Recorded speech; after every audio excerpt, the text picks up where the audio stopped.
What's happening, guys? How's everybody doing? Everybody looking forward to this? I'm starting it a little early just as the countdown's going on, just so that way people can roll in if they want to watch.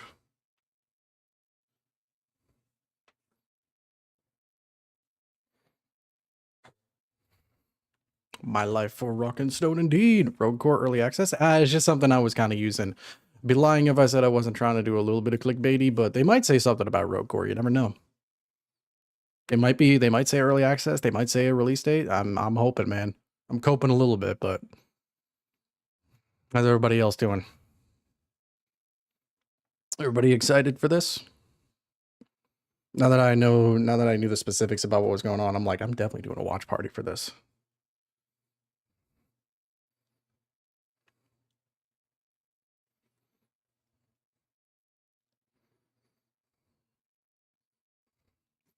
It starts up in like 15 minutes, but I figured we can talk a little bit, chat, see what everybody's thinking is gonna happen. See how this goes, you know. Anybody got any ideas as to what we might see? I mean, it's a lot of stuff. It's not just DRG, but it's a lot of devs that I actually really like, and it's a lot of stuff that's under their umbrella. So we will probably see a lot of stuff from them.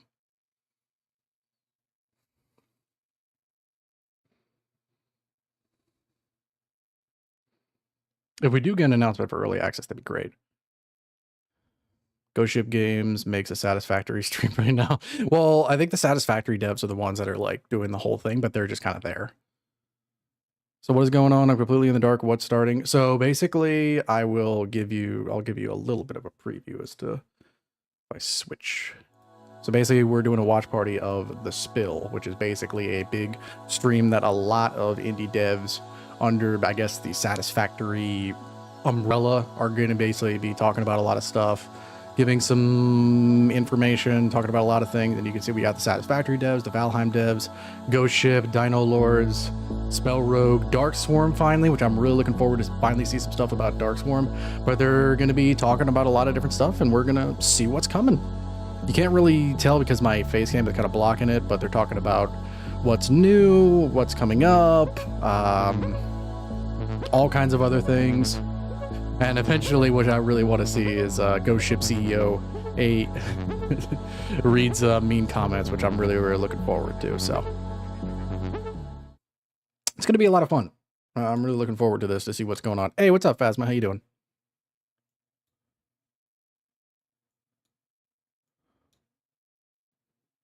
Am I got banned? I don't think you got banned. Banned from what exactly? Chat? You didn't get banned from the chat, as far as I can tell.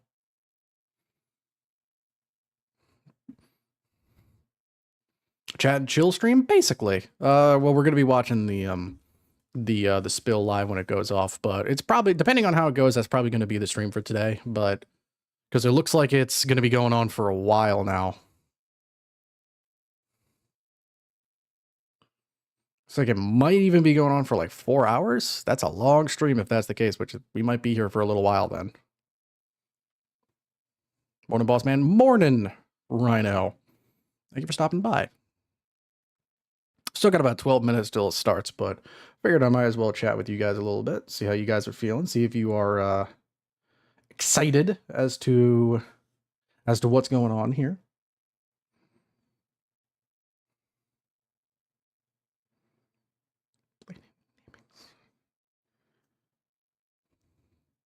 Hear me out. Molly and Bosco cannot be made of tin, despite what the dwarves say, because the melting point of tin.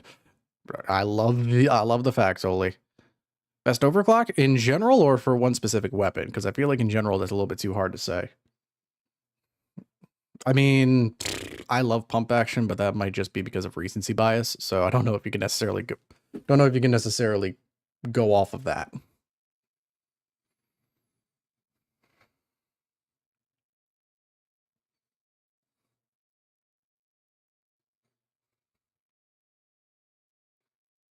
But I mean, that's there's so many good ones, but Overdrive Booster is probably really good, or some of the best for all overclocks. Overdrive Booster, Scorching Tide, Lead Storm, Inferno. Like, there's a lot of good ones. Warthog still needs an ammo buff. It does. I agree.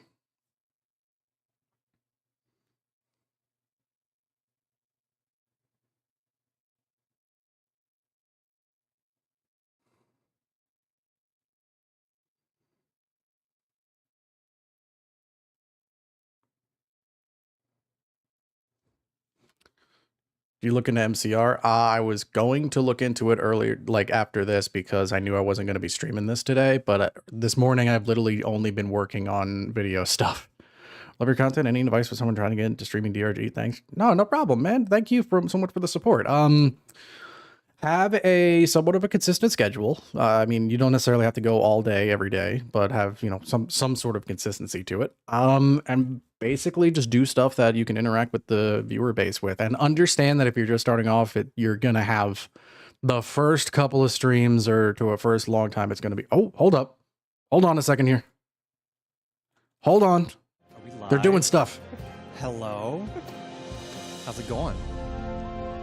Y'all having a good time? Like, I see you with this chat stream. I haven't started. Hi, everybody. Welcome. We're 10 minutes early, but we thought we'd hang out a little bit before and just make sure that everything works. Hopefully you can hear us. And if anything doesn't work, then Let me know if you guys, if the audio needs to get changed or much or anything at all. We're not the ones handling production this time. Or just go complain in chat, of course. Yeah. Like, as you do. Yeah, very nice. All right. Stream's blocked. So much stuff. Bummer. Hello, muted. Hi, everyone. It's Just very a tad hard up. to, like, know, Just a tad up on the stream. Oh, well, I actually can't put the stream. who and what, because we're streaming this on like 11 platforms, I think. Yeah. We're merging in the chat. and we're so merging it's all of you 11 at the same time. platforms? So I didn't even it's know there hard was to 11 know streaming platforms When you people could say go Rock with. and Stone, that could be both Satisfactory Community and Deep Rock. Like, we don't know. So it's very fun. Hope you're all having a good Tuesday. Yeah. You guys are so good at spamming as usual. I think you're rested from the weekend. Yeah. Oh, I see Quiet. I recognize the name. You get one. Yeah. I think I saw Steambot Bro who said hello to both of us. I think that's one of our devs' friends. Friends? Yeah. You have friends? Friends. We do have friends. It's strange, right? Cool. I don't know how it feels. Yeah. What is this? This I've is only the got fake spill. friends. It's But yeah, basically you all- a Golf big question mark? Ooh, a then big you know that's stream of a Satisfactory. bunch of different devs of a bunch of different Golf indie mini titles, and the Ghost Ship minigame? the Deep Rock Okay, devs are one of yeah. them. And they So are yeah, we're just, basically sort going of to be counting going through a down lot the of different last couple of minutes information before the about a stream lot of starts, hanging a lot of out. games coming out, We're all or a lot of alone, game updates. Like if you play Valheim, Satisfactory, Just sadly talking to ourselves. if you but, are hey, we excited got for each other Dark for company. Swarm, Goat Simulator, Better than nothing. all we got kinds of chat stuff too, is so, basically going to be yeah, said. we But won't forget- there's going to be yeah, some stuff that's from the it. Deep Rock Don't be devs here, rude. which is why I wanted to watch this, because I also am very interested in a lot of these types of games. So That's good. How do we see Different chat? stream We today? have this Different stream huge today, chat yes. feed. Oh, yeah. It merges in all of them. It's chaos. It's I don't know if anyone saw the BTS video I made yesterday. It's on Beyond the Spills the channel. Summit? The Yeah. BTS, the K-pop band? I'm just There's kidding. none other. No. But yeah, there's a whole crew doing all the stuff for us. It's kind of wild. Wow, there's a lot of people watching us over there. I didn't Yeah. realize until now. So we got So yeah, it's Chad, gonna be exciting. real people. Yeah. How's it feel? What do you think? What do you think wins? I feel dead inside us ever. So Gotcha. I'm sure it'll be fine. Yes. But yeah, get the actually what I'm Good. going to do is hopefully. You behave, Chad. Oh, I saw total. Yeah, be nice. Come on. Another We're just person I starting. recognize. You can be mean later. Yeah. Or- Yeah, or- yeah. No, but we we're- are live streaming this on Just- a lot of I'm gonna put platforms. this- We're also live streaming this on the Spills channel. So if you wanna be there for I'm the going to put like the what's it OG called? plays The to watch the actual stream, then go stream to the itself Spill on in YouTube. the Watch the Spill. description. Exactly. We get all of it, so you get all the fun. And thespill.com, of course, includes all the bundles for the games, so you can get 15% off Should be any of good the now. bundles. All right, try hard. I know, sell out. immediately selling that. Get hashtag sellout in the chat. Yeah. Put it in there. You call me out. Hope they're going to say something about Rogue. Well, I do we're too. all about I do making too. games. Buy our games. Buy the games. consume. Buy them now. Very cool. It does not showcase, by the way, just so you know. Oh, yeah. Temper Well, your expectations. We put it on the site. So do you know how to read? Yeah. We'll explain that later, but yeah, it's interesting because it's not really been done. This thing that we're doing. Or I guess it has been, but it's like it's very weird because whenever I talk about this event, everyone's always like, "Oh, so it's like a showcase." I was like, "Nah, no." Oh, I was gonna show like a ton of trailers, and I'm like, "Nah, not really." I think everyone's used to like PC gaming show or like the Game Awards or something. Yeah. And then the tiny indie random stuff. Yeah. Consume, harvest. Exactly. Good, Exactly. good, Yeah. We're gonna be rich. So no, it'll be fun. We'll do a proper intro once the show actually starts, which we're 5 minutes away. I'm not really sure exactly what to expect from this, but we'll see. I think it's But a you can lot. say It's you were not here like they first, said. It's not a because lot of you were here. showcases. Yeah. It's more, I guess, Whoever was in just chat for like 3 hours. information from like the devs of these Determination. various games. For sure. I'm talking about like sure. some of their right, thoughts, I'm out of things to processes, and talk stuff like about, that. So Yeah. we'll see. Whose idea was it to give a 10 minutes free warm up? I can't believe this The shit. chat is so patient. Thank you, chat. You're very kind. Straight pipes. I recognize the Satisfactory community. No. Very hot. Love season 5 deeper. Well, Looking forward to fine. Road Yeah, Core yeah, news. yeah. Yeah, same here. We might hear Yeah, you have hear to remember something. that They it's did say camera they have light. something Yeah, that they're I going to be can't saying, wait. but We'll they all said night it's not on going to be it. anything It's major. backwards. So we'll temper our But bro, expectations no, a don't little be bit. broke, But I just still be think it'd be rich. really cool to hear from a lot of the I want to devs. see some Jason modes. Nice. What's up, Red Potato?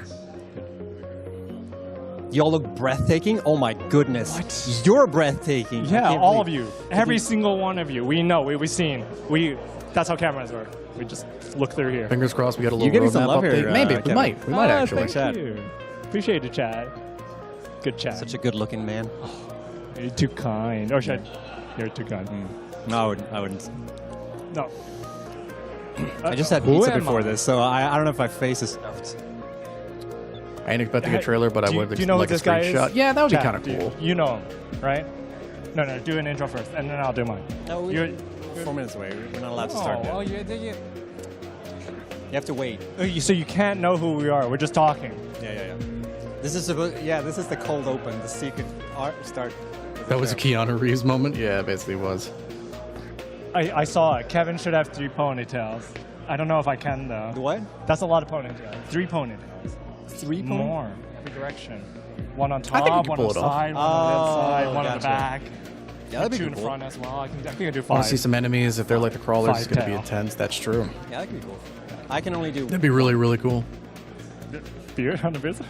Oh yeah, I did shave by the way. I don't know if people noticed this, but I did shave recently because I do the thing where, like, before we have releases, I don't shave for like a month or whatever and then I shave after the release. But then I forgot to do it after we released, so So you were in the time. yeah, so I have to do it now. It's okay. We'll forgive you.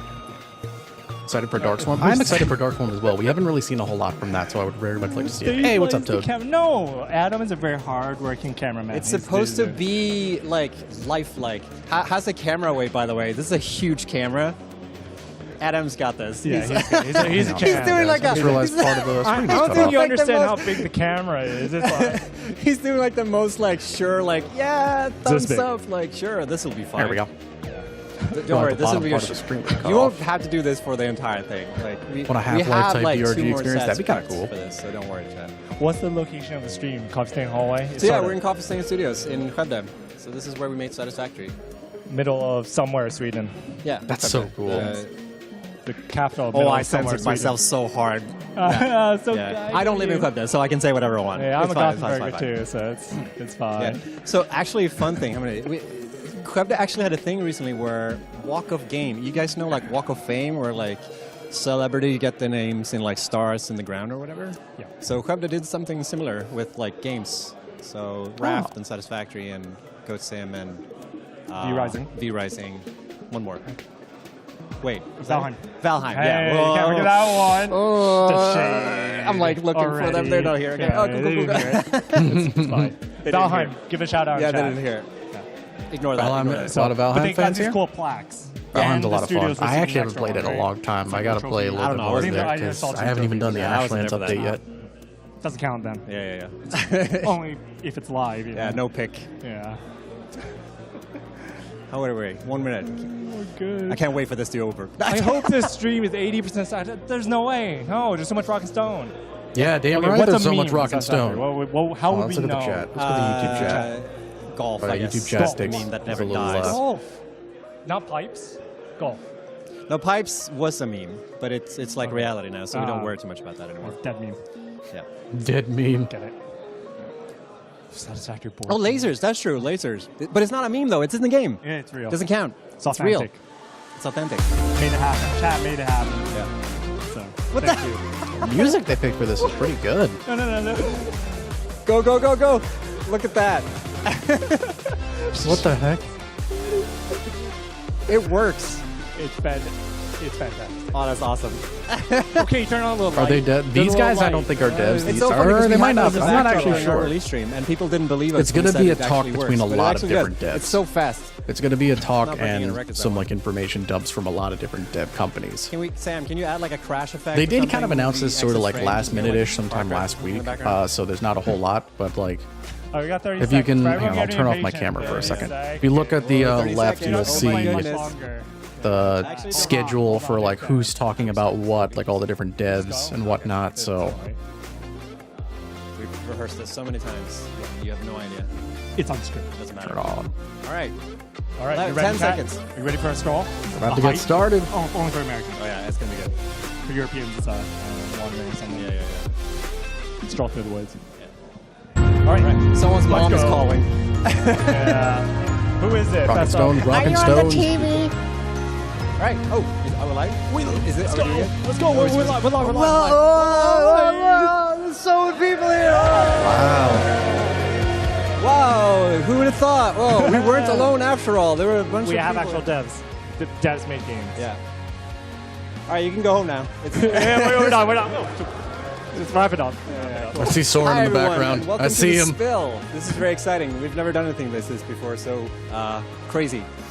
We will also not rehearse this, so we have no idea this is going to go. But welcome to the Spill. My name is Snoot. I work at Coffee Stain Studios. I'm joined by Kevin.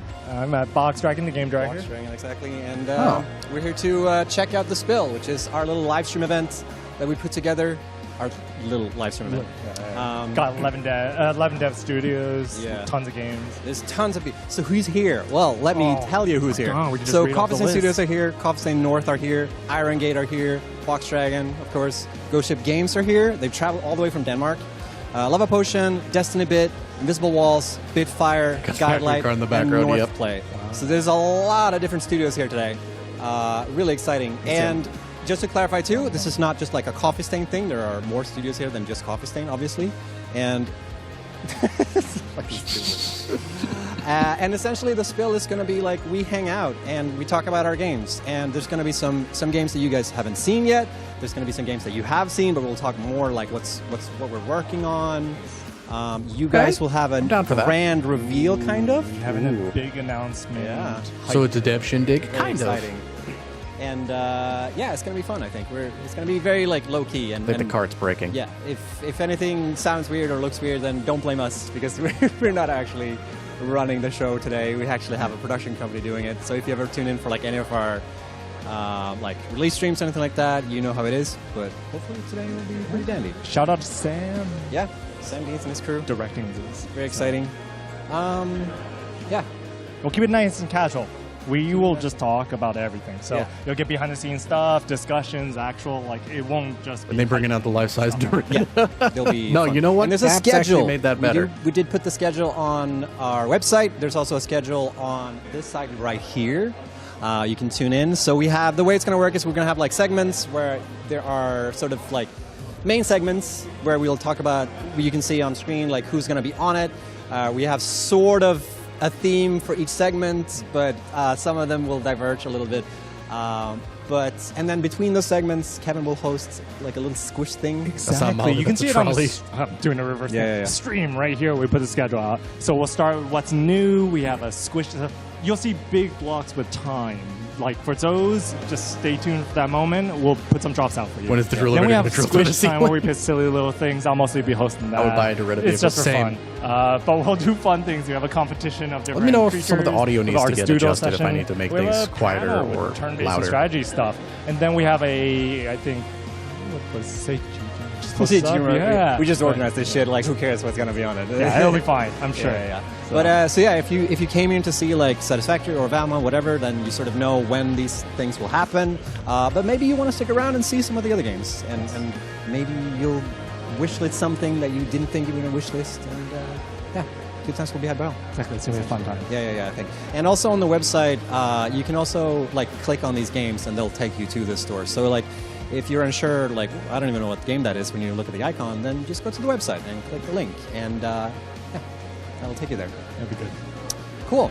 All right, I think our intro is supposed to be like 4 more minutes. Nice. Well, we can talk about This Lego idea but we to can Reddit cut that looks. Oh, cool.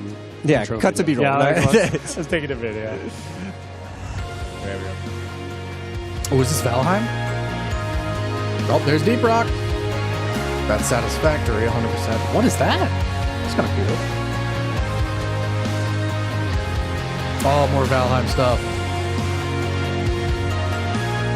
Goat Simulator. Think I'm behind? No, I'm still good. The live thing is bright red, so. What the hell? Oh, Dark Swarm. That's gonna be so much fun when it comes out. Oh, Dino Lords.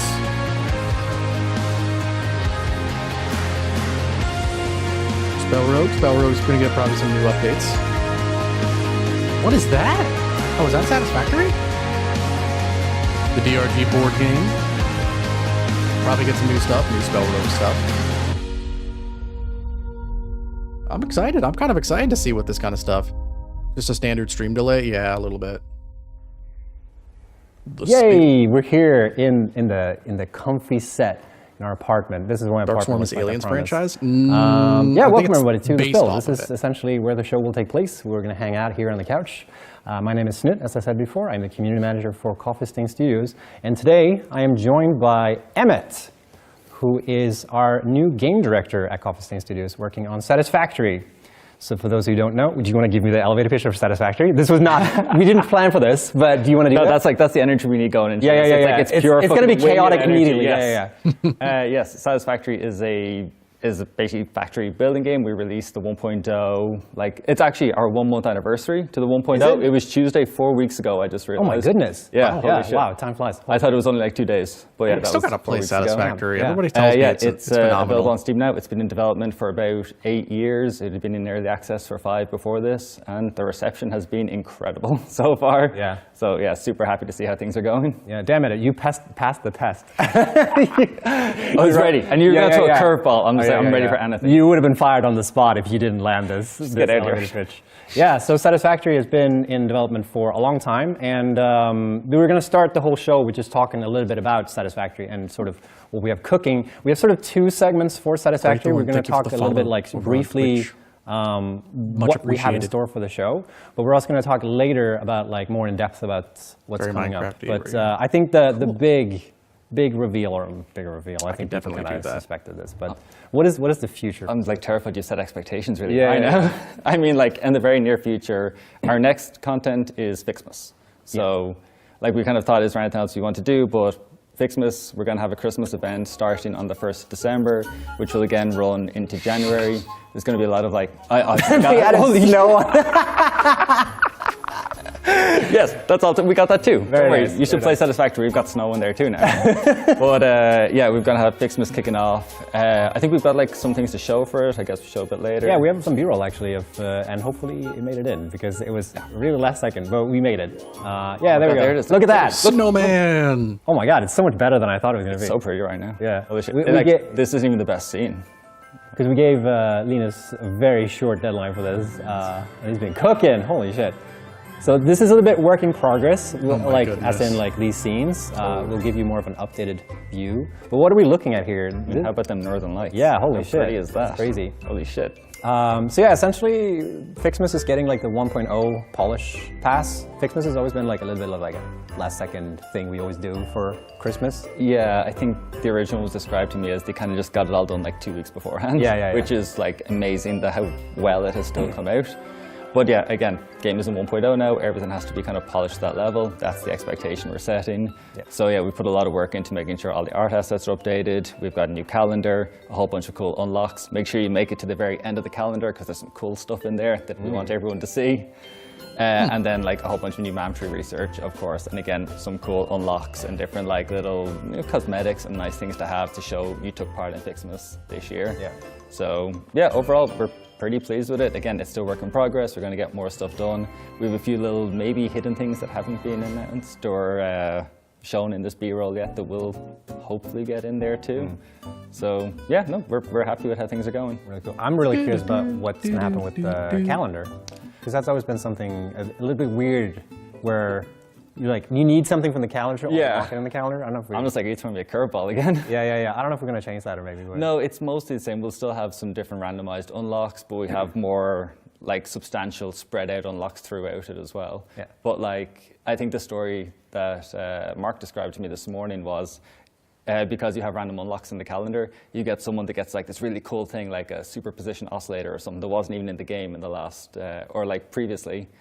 And then you get one person who gets like coal on the same day. And it's Yeah. like, it's just that juxtaposition of like, oh, this thing's fucking awesome. And then you just It's get just like yeah, Christmas. no, I kinda like I that got a though, lump of because- coal. Oh. Because they get some funny like posts on our forums whenever people are like, Yeah. "What the shit? I got coal."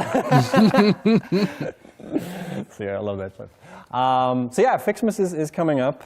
It's kind of weird because we're in October. This year flew by. It's kind of nuts. We're almost It halfway really, through October. really did. Yeah. Are we? Wait, no. Wait, no, a third. Oh, yeah. Oh my God. My I was brain is like a week no. from now. No. October It's just just because started. this week's. Yeah. Very exciting. But what happens after Fixmas? What happens after Fixmas? Yeah, what happens after Fixmas? Not 2.0. Just so we have that clear. Okay. Not yet. Who knows? Maybe in the future. But no, obviously we're going to keep supporting Satisfactory. We have like a kind of code name 1.1, which was going to be the next large free update. So like obviously Satisfactory had 8 updates up until we did 1.0. We're now just figuring out like what exactly does a free update look like afterwards, but we are going to have something substantial hitting somewhere in 2025.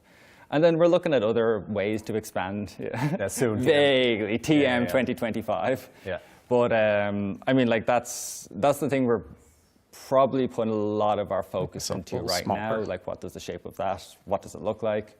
There are other ways we want to look at expanding the game, but I think that's maybe something we talk about in the second segment. Yeah, we'll have a segment later in the show where we'll go more in depth of like as to what we sort of plan to do with Satisfactory, like going forward, like what our sort of goals are and like what we like how our release cycle will work. Because when we've been in early access, we've had like one type of release cycle where we make these updates, and for the most part, I think we want to sort of keep that going.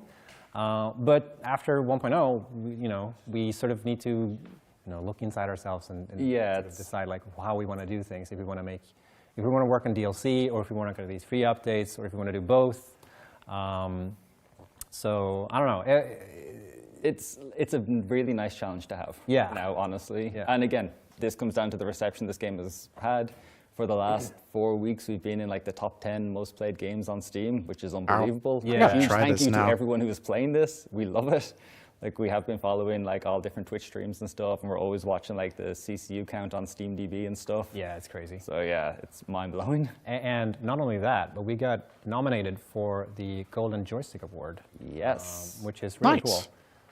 We haven't really been nominated for any awards much for Satisfactory. I guess because we're in early access, I guess that kind of makes sense that you. Yeah, I know, but I get here and suddenly we get a nomination. Like, Yeah, is yeah, that yeah. a coincidence? I Yeah. don't know. So that's really cool. And also, call to action. Q.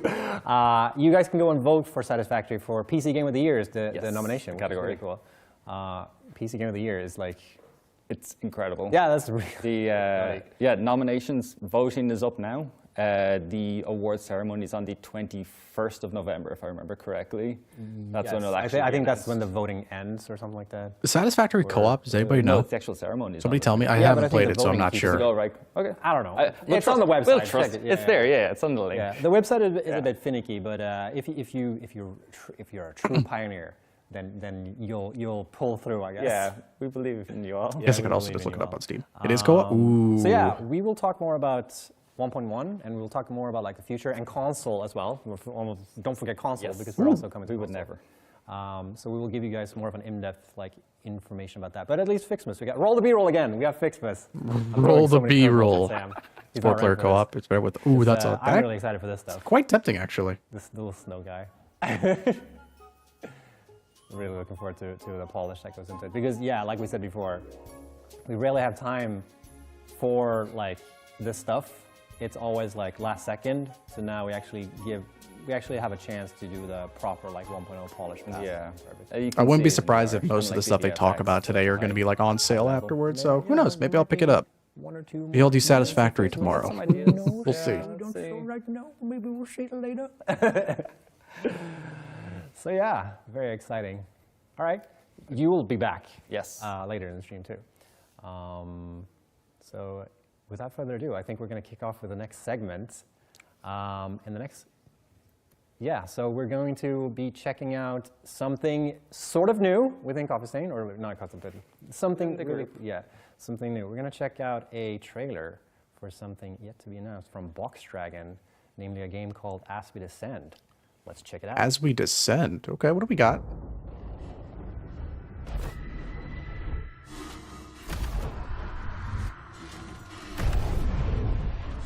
Ooh. I'm getting like Warhammer vibes from this.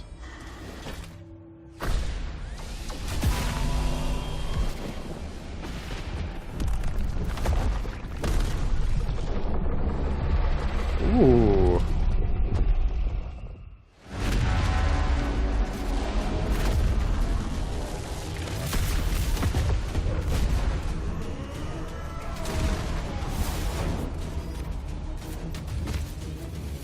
Oh, oh, this is like Slay the Spire, kind of. Oh, it's like card game RTS? That's kind of cool. Steampunk? I mean, I feel like more like medieval punk. Is that a thing? Medieval punk? That's kind of cool. All right, that was As We Descend. Really exciting. I actually saw something in that trailer now. I've played this game a little bit. I saw something now that I'm like, oh. You're right. How about those lasers, though? Yeah, Holy lasers, shit. crossover. Lasers. Put it in just for you, really. yeah, We yeah. saw that and we're like, okay, we gotta have it in our trailer. But what'd you so- think? Was it hype? Yeah, I really like that That was trailer. pretty cool. It's really hype. We didn't get the full like sound experience here, but I really like the sound design for that trailer. It's really good, and I don't know, it's really cool. Got lasers. That's as long as I have lasers, I'm Important good. thing. We hope you enjoyed it in chat, of course. That was one of the first times we were showing off the trailer, making sure everyone sees the hype trailer. If you already played the game and you've already kind of supported us, now you get to see a lot more of it. So we're really doing our big announce and splashy thing now. Yeah. If you don't know me, I'm Kev Chang, game director at Box Dragon. I do all the game and the directing. DRG needs more lasers. Agreed. Agreed. If there's stuff in the game, I probably Agreed. made it, basically, but not the art. Lasers with armor, interesting. I'm You just do what I in do for and it. just take credit for everything. Yeah, Let just people steal the credit for constantly everything. get satisfaction. So I was like, oh. Exactly. When you Like I said, I you got get some to big just- Warhammer vibes from it, kind of. No, if you thought that was a hype trailer, you can actually play the game right now on Steam. There's a demo on Steam right now, so you can go there right now. Leave the spill on your second monitor and go play the game on your other monitor. If you need a bit more convincing, of course, be happy to talk more about the game. So there's a lot of stuff in this game. It's a deep strategy game that's a card game. There's tons you can do. So we want to set the stakes big. You serve as Warden of the Wall in the post-apocalypse. You can see here, this is the city. Ava's the character in the middle. She drains power, and then everything begins. And you're defending the last city of mankind, and your choices really matter here. Whether you decide to help the people of the city or serve yourself, those things will all impact your run as things go on. And you need to make the right choices in order to save everyone. As Warden of the Wall, you defend cool. This is really city, cool. of course, but you also go on expeditions to find vital resources. You bring it back and you talk to the people in the city in order to gain additional resources. They want laser minigun for the gun. That would be really cool. So Go full stakes are Clone high. Every time Trooper. you die, another city vault dies, Maybe. and it's gone again, and then another one reawakens for humanity to try one more time. So it's like a roguelike sort of situation where Exactly. You'll have to start over. I from the really top like every the single art time. style So of you this. Be This is careful cool. about losing. You gotta make the right choices. You don't want to just throw away civilizations left and right. And this game is kind of hard. I've played this a little bit. I haven't played the demo, so I have no idea. I'm kind of curious, actually, what changes have gone in since last time I played. Check it out right now. But it Yeah. really, the demo is Every the chance to do the game. call to I'm action. gonna call to action every time. Yeah. But the demo is really just a game. We've actually just put in an extra hard stop point and locked some of the unlocks, but you can just play to your heart's content. There's more than a biome continent. I think over 10 of the units are in 13 units. Tons of cards. Cool. So much content in the demo. So we didn't want to get anything from you. We Cool. wanted you to play the full experience and also get the difficulties. We didn't nerf it at all. So you get a. What's sort of like, how do you manage the difficulty for the game, like when it comes to like that aspect of it?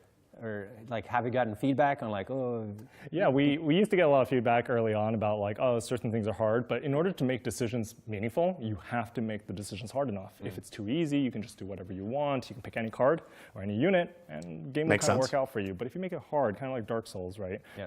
it's a lot more meaningful. Your victories mean a lot more. And since everyone knows that the game has a hard difficulty, when you triumph over it at last, everyone knows what that means. Yeah. It's sort of a shared experience. It's true, because it's like, you want it to be hard, but you don't want to be frustrating. I guess it's like, it's a hard balance sometimes. And I think you want to go for difficult but fair. I think that's really the kind of lingo nowadays in terms of just like what you're shooting for. So you want it to be tough, but you can learn and get better at the game. And that's a core part of the game. Since it's a strategy roguelike, you'll have to draft different units and different cards every time. That gives you like concrete choices of what to take. So whether you go with the knight this time, or see these guys, they have cool power swords, or you go with the other units in the game. How you play each run is up to you. As you can see, tons of different units here: Arbalest, Bellmaiden, Bombardier. These are all just some of the units. Actually, they're all in the demo, so feel free to try them out. In order to succeed well in combat, there's a lot to our combat systems. This is not your ordinary card game. You've seen your card battlers, right? But in this one, there's a lot of intricacy in battle.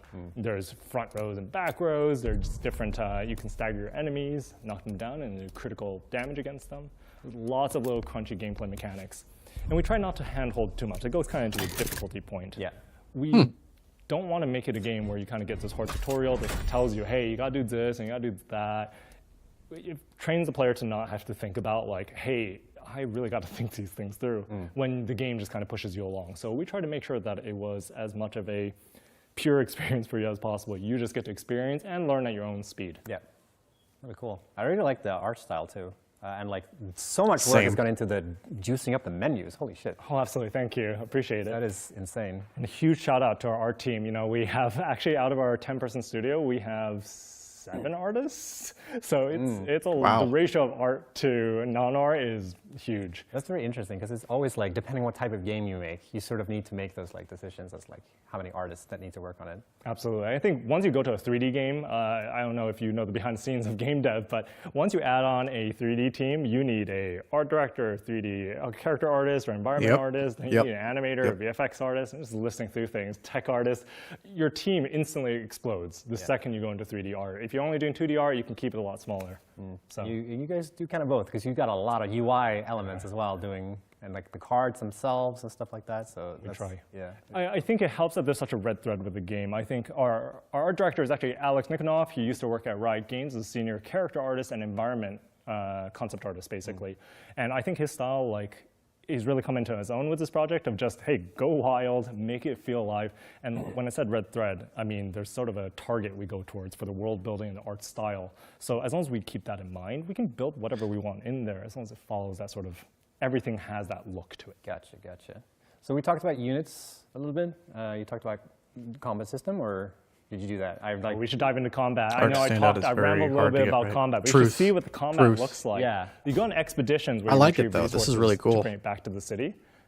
These combats will look very different. There's different enemies at every single one. And I think the twist here in our game is you actually get to choose which units to send every single time. Right. So you're not just bringing your whole deck with you. Each unit has its own deck of cards. So you'll get to decide. It might, Andres. It might. help you defeat We'll these see, though. specific enemies. So as you can see, the enemies have intents. You can actually react to what they do every single turn. Whether you dodge them, defend against them, or stagger them, these are all different tools in your arsenal to deal with the enemies, because the enemies are way stronger than you. They'll just deal more damage, have more hit points, so you have to use every strategic advantage in your favor. If you're a fan of tactical games, we have a lot of these aspects. We have positioning between a front zone and a back zone. Your units that are in front zone are prioritized for enemy attacks. So you can tactically move things to either dodge attacks or taunt enemies, basically. Really cool. And I think it's a really cool, interesting element where all the units sort of have their own decks. It has like XCOM sort of feel to it almost too. Is it just me or? Decks or cards you bring in. Kind of, I'm getting that sort of vibe as well. Not only do you get to decide which units to take, you get to choose which cards they learn. And you can upgrade those cards, get perks for them, and those just carry on throughout that descent, basically, that run. Cool. Lots of options for you. And then I guess, what was her name? Ava, what would you call it? Is it like a guardian or? Yeah, so she projects herself onto the battlefield as a sort of like bright, glowing goddess. People have called her lots of different names. Glowing hologram lady. Yeah. Or I saw some wild ones. I won't say it on stream. Yeah. But it's because she's sort of like a unit as well. Exactly. So it's like a XCOM the spot. always there. Yeah. She's always in the city. I like she that. projects a version of herself to help you on the battlefield. And that manifests itself through something called favor. Favor is something you gain in the city, but you bring it with you on the battle, and you have to really ration it out. If you're used to like energy systems in other games, in our game, you only get to restore your energy when you're outside of battle. So you really got to be careful with how you spend your favor. Gotcha. Cool. Yeah, I've enjoyed playing this, but I've died so many times. Yeah. We can see some of the enemies that will defeat you. So if we go into the encounters, the bosses, and weak points, you'll see, yeah, they'll just destroy your lantern. They'll crush your forces. In order to succeed, you have to pick the right strategies and the right units. So. Cool. So we talked about that stuff. such a good. Oh, just that I'm a stuff. This perfect guy. host. Because we have like a list of things that we're going through here. Make sure that you catch all the talking points here. Of course. But yeah, the vault. Tell me about the vault. Exactly. So the vault is the thing you protect. You have a city within a vault.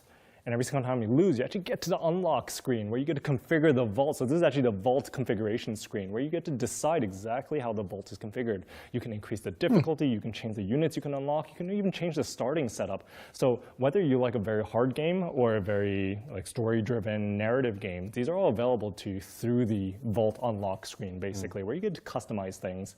Thematically, this is you being the vault engineer that set things up, and you're staging it for future humanity. Gotcha. It's kind of Very cool. this is a really cool concept. When I first played this game, I had such a hard time understanding like how everything worked, and then I played it through once, and I was like, "Oh, okay, now I get it." And I was like, "I'm gonna die.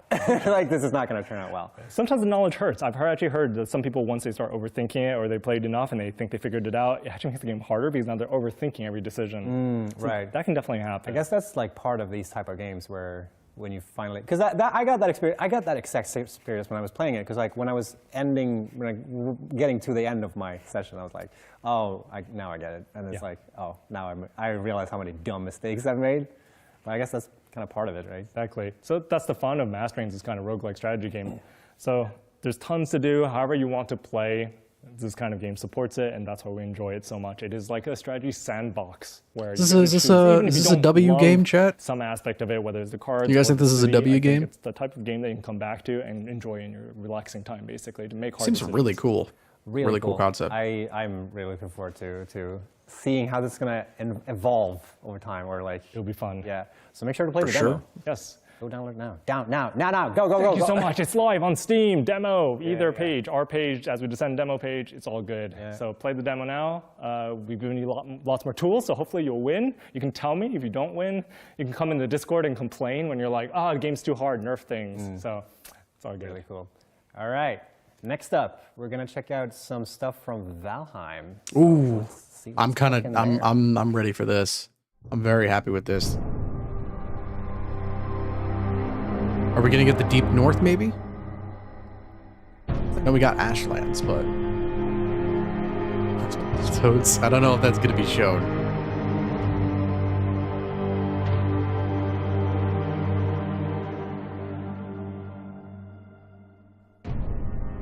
The Bog Witch. Ooh, are we adding stuff to this? Are they revamping the swamp? Ooh, very mysterious. All right, so I'm joined by Pete from Iron Hello. Hello. Welcome. I'm joined by Josephine and Yunsan. Yeah. Hi. So glad you could make it. Yeah. Thank Yeah, of you. course. We pretty close. Yes. Iron is like I don't know, 100 meters? Yeah. But it's a little bit different here this time. There's wires going everywhere and like tons of people here. oh, we have wires all the time in our office. Like, I guess so, yeah. We have such That's why you a know so much. such Hey, an what's up, annoying Artie? big office. Anyway, bog is coming. Yeah, so welcome. We're going to talk about Valheim, and we're going to talk about what we just saw. Very mysterious. What did we you just saw witness? was a teaser trailer for our Bog Witch update, Ooh, which I'm is actually something very that's coming fairly soon. Hey, Arda, what's up? And there is a longer version of that trailer, but you'll have to wait until it hits the public test branch before you get to see that. What a tease. So for people who have not played Valheim, could you give me like a quick elevator pitch or like what Valheim is all great. about? If you haven't tried For it, the try two it out. people that watching the stream that don't know Anything on what Valheim Rocord? is. Not yet. Yeah, what do we say? I don't Ghost know. Ship is not showed Fighting up yet. adventure So. game with crafting and exploration? Yeah, for up to 10 players. So play with Okay. friends or play it by yourself, Yeah. I'd say. So, yeah. Build a base, defeat monsters, gain the glory of Valheim's a lot of the fun. Allfather. Very nice. Hey, what's up, Ronan? Very cool.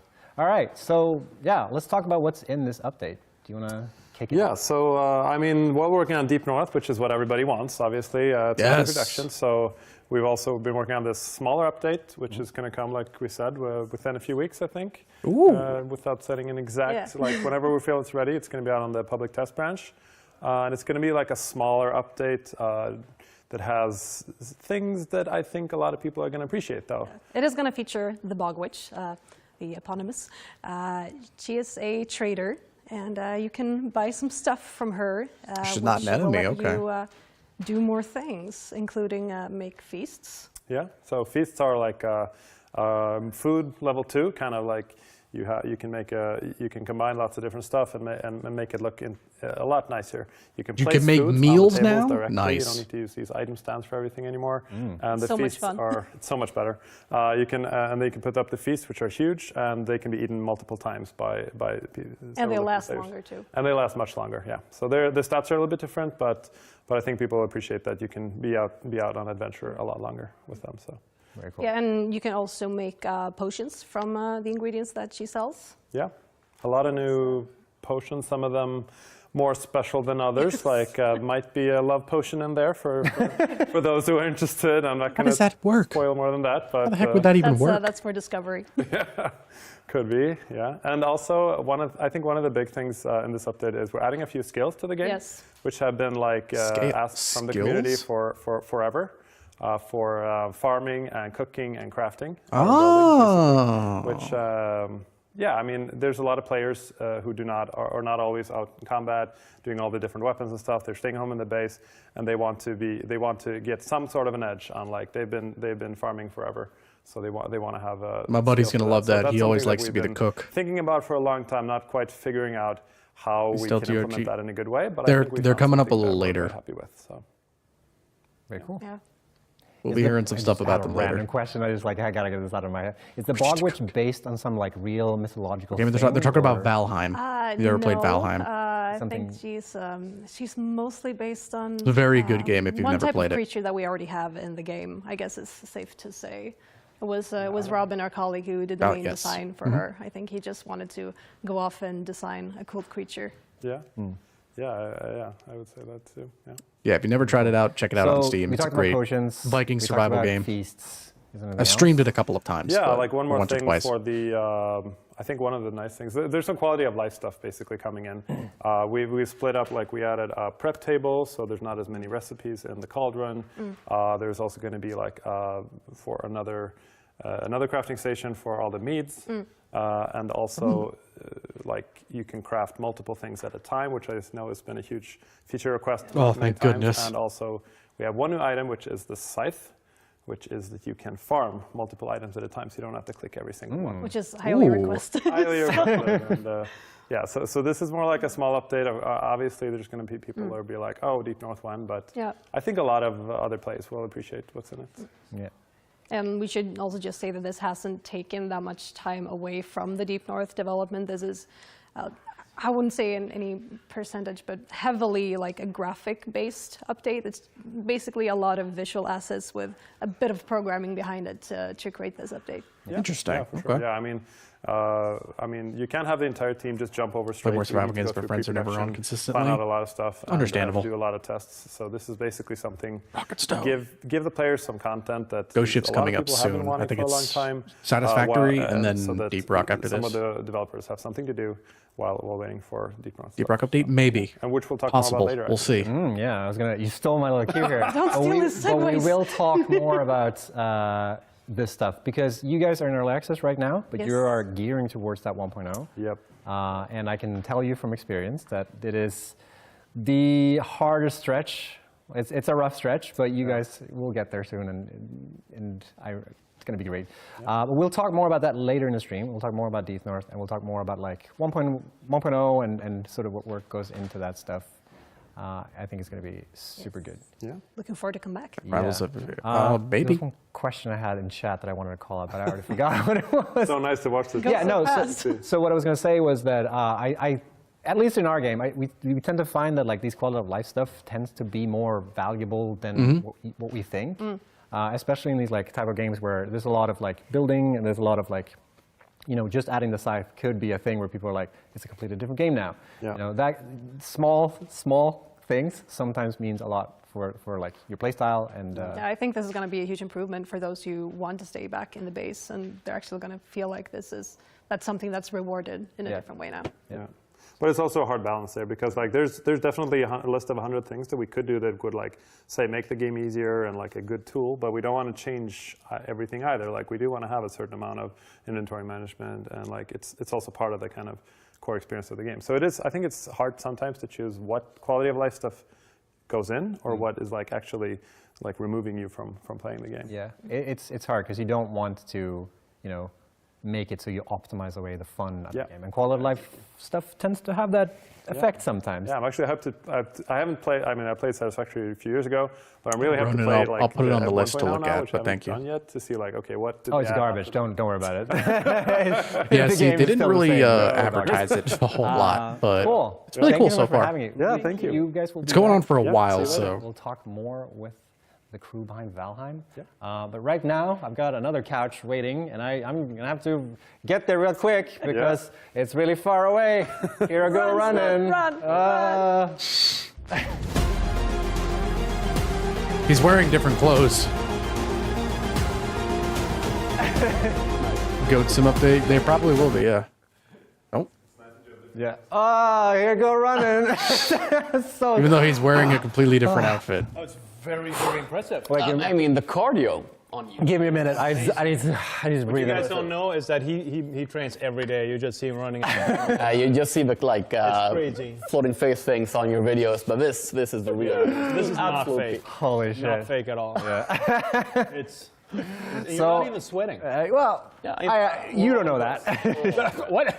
That's why I said it so far away. Oh, I see. yeah, Okay, yeah. so It all makes I was sense. trying to be inviting here, but So I'm joined by Carl and Anders from Lava Potion. from Lava Potion. Yeah. Yeah. That's Hi. us. I almost brain farted away the name of your studio. What? That were was you just about to jogging. say? No, don't worry about it. Absolutely perfect. No, it is a tricky name. Oh, we get you. No, it's a really good name. I really like your logo. Is so good. By the way, Oh, it's not here. I got it. Oh, you got it. Oh, good. I love Songs that of logo. It's so Conquest, good. interesting. And Yeah, this is the game. yeah, and we're homies because we're both in Gothenburg. I actually don't know anything about this one. Gothenburg. So yeah, Songs on Conquest. Yes. You guys are working on Songs on Conquest for Forever. 7 years. Yeah. Damn. Wow. 7 beautiful years. Yes, beautiful years. No problems. Yeah. No. Smooth. No callbacks. So for anyone who hasn't heard of this game before, Yeah. tell us about it. I'll do a super quick little elevator pitch. Yep. Because, I mean, regardless, you're going to look it up if it interests you. So just because first. I don't know anything about this. More news there. Songs of Conquest is a turn-based adventure strategy game where you gather forces, build up your settlements, wage war against others, either the other players or the lovely AI. It's a friendly AI, really. So it's like good-natured- Civ, If you kind set of. it to friendly. Yeah, if you set it Like what we say, like if you set it to fair, it's fair. Yeah, but if it's worthy, it's worthy. You wield magic, very fantasy creatures. You wield magic. Fantasy Civ. In new and cool ways, according to us. Yeah. Innovating. RTS, really. not an Yeah, RTS, and you that's say a it's short turn-based. And then Carl's going to do the longer one. Oh, wow. Yeah, Yeah, I mean, It says turn-based, I think. The thing that kind of stands out about a game is like the magic system, where you get to do different magic depending on what kind of troops you do. You're like, if you want to do destructive magic, you need to bring troops that give you destruction and so on. I'm just going to say that chat is talking about laser crabs. There's no laser crabs. Laser crabs? Laser crabs. Awesome. It does, doesn't it? Really, that needs to be a faction that needs to happen. We have exciting news, and those news are not laser crabs. But yeah, we're here to talk about We are. a new faction. Yeah, that you we guys are. added to the game. Yeah. And they don't have laser crabs. Yeah, Dino Lords is Oh, next bummer. after this, I think. But we are, and that's what we're seeing now. I so like this is the our pixel upcoming, sprites. DLC, actually. I like So this. this is our fifth faction that's coming, and this is Vanir. And Vanir is very, very like inspired by Norse and Vikings and all the folklore around. I that we have love up here the in sprite art. like Bekkahest. Yes, Or yeah. the trolls, the kind of trolls that we have here, or like varulv, werewolves, and like the different shifting sort of curses that we have. So, like always in our factions, it's a mix between like a human element and a fantastical element. This is really Here, cool. The human element is sort of Viking inspired, and the fantastical element is very like Nordic fairy tale inspired. And there's a mix between sort of fantasy Vikings and proper Rivals of historical Aether? It Vikings. might be here at some 'cause we point. kind of like both. Yeah. But in different ways. Yeah. Because there's a bunch of history Oh, books I really like at the this. office, This is but kinda cool. Not all of that sort of follows nicely into a game. Yeah. So we sort of focus more on the fantasy, cool. Is that a dwarf or a mythology. gnome? That's sort of how you On make the it your right. own. I feel like that's a gnome. Yeah. Finding that good like balance of it. Furs on shoulders, no horns on helmets. Yeah. But Yeah. This is really that cool. peak Viking. So was it just like the fact that Viking stuff is cool that drew you to like wanting to make a faction about Vikings, or like? This was just like when we started making the game, we actually had like 10 factions on the go. Yeah. And then we started like picking the ones, and this was the fifth one, the one that didn't like make it. There's and support. it was basically because Yeah, this is really cool. I mean, we're also like fans of Vikings in a way because we kind of grew up with them. Yeah. In a way, and then also like. I'm going to quote you on that. I grew up with Vikings. I did. And then Bastard the mix extra. between like in those kind of fairy tales that we have, where Yep. that aren't like Cute. No, they're sort of evil. Yeah. And like and our that game mix. doesn't really have that much evil. I mean, No. even we have necromancers, but they're kind of the good guys. Right, they are. They're I mean, good Yeah. kind of necromancers, Yeah. but There's parts dwarf of the fantasy game. vanilla They're culture somewhere. You just gotta look deep definitely- enough. Gotta break the stereotypes. Yeah, exactly. no, it is. They It's can be good. Yeah, no, but I so we're- necromancers, what they do, they trying to bring back the people who knew how to make good stuff. Yeah. See? They need to. But with Vanir, we're sort of breaking that Yeah. theme, where the parts Yeah. of Vanir, the Vildra, are Yeah. definitely on the more evil aspects. Absolutely. Like the Interesting. Becca horse, Very or interesting. Becca-esque. Yeah, and then a part Draugr? of Yeah, it like, could be. Sort of like unique thing for this faction is the humans, the Vanir. Usually in our game, you can upgrade your units. Dano and they Ultra become Kill? like a more Yes, I haven't powerful played it, version but I do of know what of you it. already had. Gotcha. Like you go from a footman to a shield of order, and they get like a bigger shield and a bigger sword, and more resistance, and they're better. But a thing in this DLC Gotta go to with work. the Oh, Vanir, sorry, when you man. upgrade We'll still be here for a little specifically while. I think this is humans, going they on for a actually while, turn into so- Vildra, they turn into a different unit. We got So- some unit stuff Yeah. loaded up, ready Yeah. to go. Yeah. We'll show parts of Take that. a look at like that so one. so here you got this is Huskarl, which is like one of our like basic Viking units. Cool. They start out with a spear, and what they can The do is they can throw animations the on spear this is once, really and then good. they draw their sword, so they're like a one-time Those are ranged actual unit, and necromancers. then they fight with their sword, and they're like that's a pretty exciting little thing you can do with them. But otherwise, they're pretty like basic normal unit. But then I'm going to show something super impressive. 'Cause Okay. They turn into, let's see if they're ready for this. They turn into this. they turn. I mean, nailed Oh, it. yeah. Nailed it. So yeah, they turn into like Korpfan, which Raven is thing? I mean, basically it's a were-raven. So that's all part of like the Norse mythology. really Like you cool. get cursed and you turn That's into so different cool. sort of animal forms. So we kind of went with that. So we have one unit that turns into sort of like a were-raven and one that turns into like a were-bear. We didn't go with Were-bear? werewolf because No, I mean, too done. Done. it was done. People are going to expect things from yeah. where wolves. hit them with curveball. But from where bears, I mean, it's only going to be certain like Dungeons and Dragons sort of not lore guys who really Yeah. nailed into it. Yeah. So yeah, the thing is like once you do Korpfan, they're just like a completely different unit. They don't do the same thing as Huskarl did. They switch there since they become a different unit, and that's a new thing. And it's kind of like I've been we've been playtesting it, and the only thing right now is like sometimes you just upgrade a thing because Dude, your friends will love this. You just Yeah. kinda, like, click I got a over friend in who a turn-based loves game sometimes, and then Viking you're like, themed oh, stuff, so I didn't mean- he now would be I all am- over something now like they're this. all ravens. Yeah. Oh well. And part of our tactics is that there's like little tags for all troops, Yeah. human or beast or Vildra, stuff like that. And with Vanir especially, it's going to be super important what you choose. Like, Yeah, you can kind of stay true to like your human side, and then you won't have that many troops, but there's ways of like buffing the specific humans up and try like fight the change. And you know what's cool about Vanir? Yes. There's that was like a leading. Oh no! What's cool about Vanir, Anders? Carl, it's that we're coming this winter. Yeah, they're coming in the winter. They're coming in December. Yeah, we thought winter is a very nice way to introduce a sort of a Nordic Viking faction. Yeah. We got some more units, right? We do, yeah. We do, got Lichtven. They look a little bit like Santa Claus because they do, That's right? not the Santa Claus I'm No, it's evil Got her Santa. plushie. That'd be kind of cool. But they are based I on spend like money the on that. Swedish old like gotcha. Santa specific like Yeah. tomte. And then mixed in with evilness. Santa, Does he have a but evil. violin? Yeah, I and love that you guys were before like, no, everything's good, don't worry about it. And now when Santa comes, I was like, oh, Santa's evil. Yeah, screw Santa. yeah. Evil so Santa. in Vanir, like you actually have like evil beings which are the Vildra, and yep. Yeah. Let's take a let's And take a also look at the last one here, Troll, our last yeah. little unit. And it's and this one is, I mean, for those who kinda are into trolls, with not the internet kind, but the other kind. We've got Gotcha. We have some very strong. We kind of love certain special artists. Yeah. And they turn into stone when they die. Because that's how trolls are supposed to do. Yes. Sadly, no sunlight, but like when No, they they just do that. so our game is, like, for those who didn't see it, our game Where's is a lovely Kratos? pixel game. That is, like, Good point. I forgot to mention that unique selling point in the sales pitch. Well, people saw it. Yeah, They saw it. It's was Classic more role show. playing. Yeah, I like that. So thanks so More much for joining traditional us. troll. Absolutely. Go running. Yeah. Yeah. No, actually, I won't need to because there will be plenty of time for me to move over to the next segment because we're going to move over from Vikings Yeah. to dinosaurs. Dino That's a natural Lords. that's a segue, right? Plenty of time. Yeah. You're Dino Lords. So let's check out a little trailer involving some sweet. dinos. Let's look at it. We didn't think the Viking raids could get any worse. The Danes are coming! You, a lord of England, must tame the land. Establish a thriving village and keep it supplied as it grows.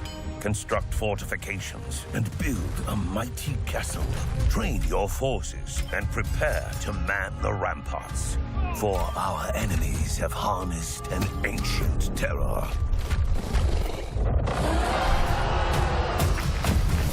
Dino In Lords. this world of steel and scale, only the bravest Steel leaders, and scale. the ones who can I love defend that. their strongholds, the ones who can raise an army.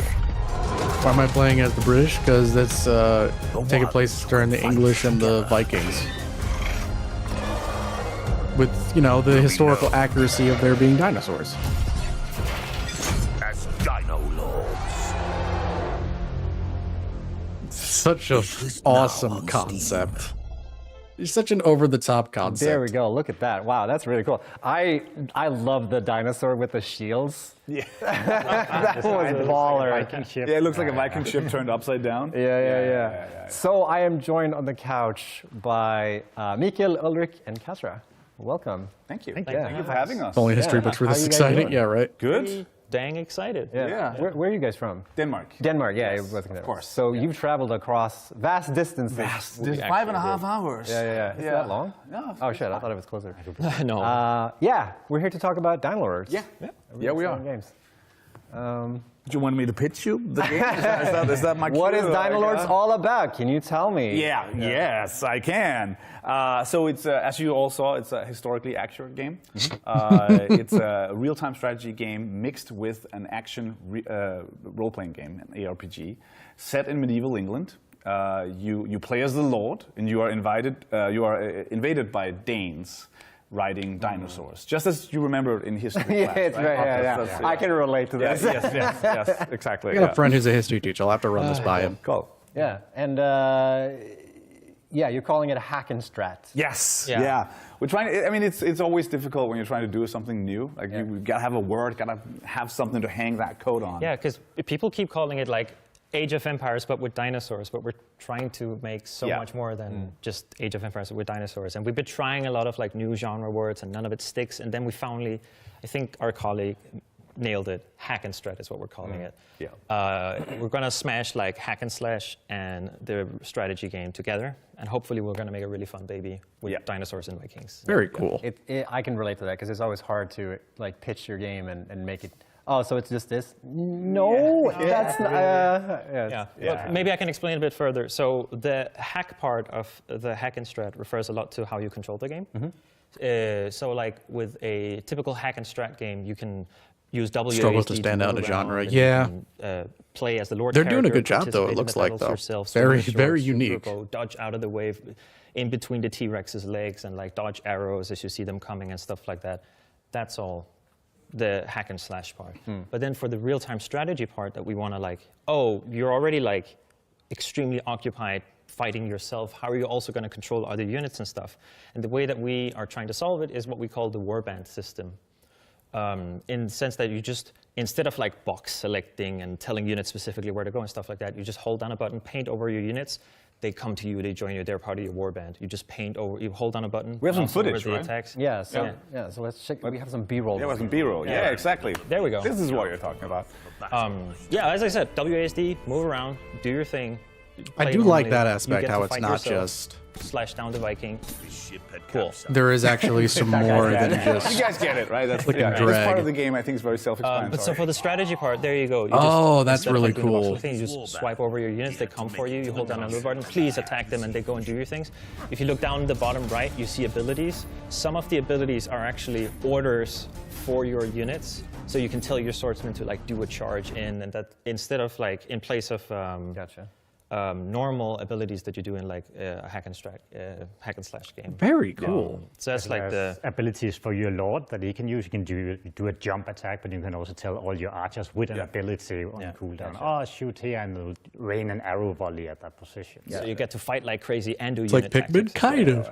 And is it like, do you pick which lord you want to play as, or Like Overlord? is it, like, Yeah, I could definitely- set to I a can see it. campaign, or like how does that work? Yeah. So we want to do a campaign. I think people that love these sort of strategy games, they want a linear campaign to play through.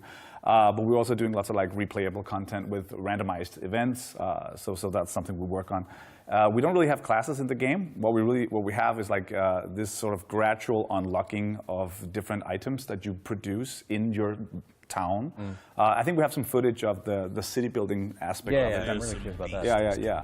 So on this top is of cool. course, all the hacking and slashing part, we also have a classic castle sim here, where you make a village, you have to set up a resource supply chains. Very 90s inspired. Oh, very much, yeah. But everything that your villagers can do, you can also do as the lord. So you get to participate in all these things. You can hurry up if you're a lord of the people.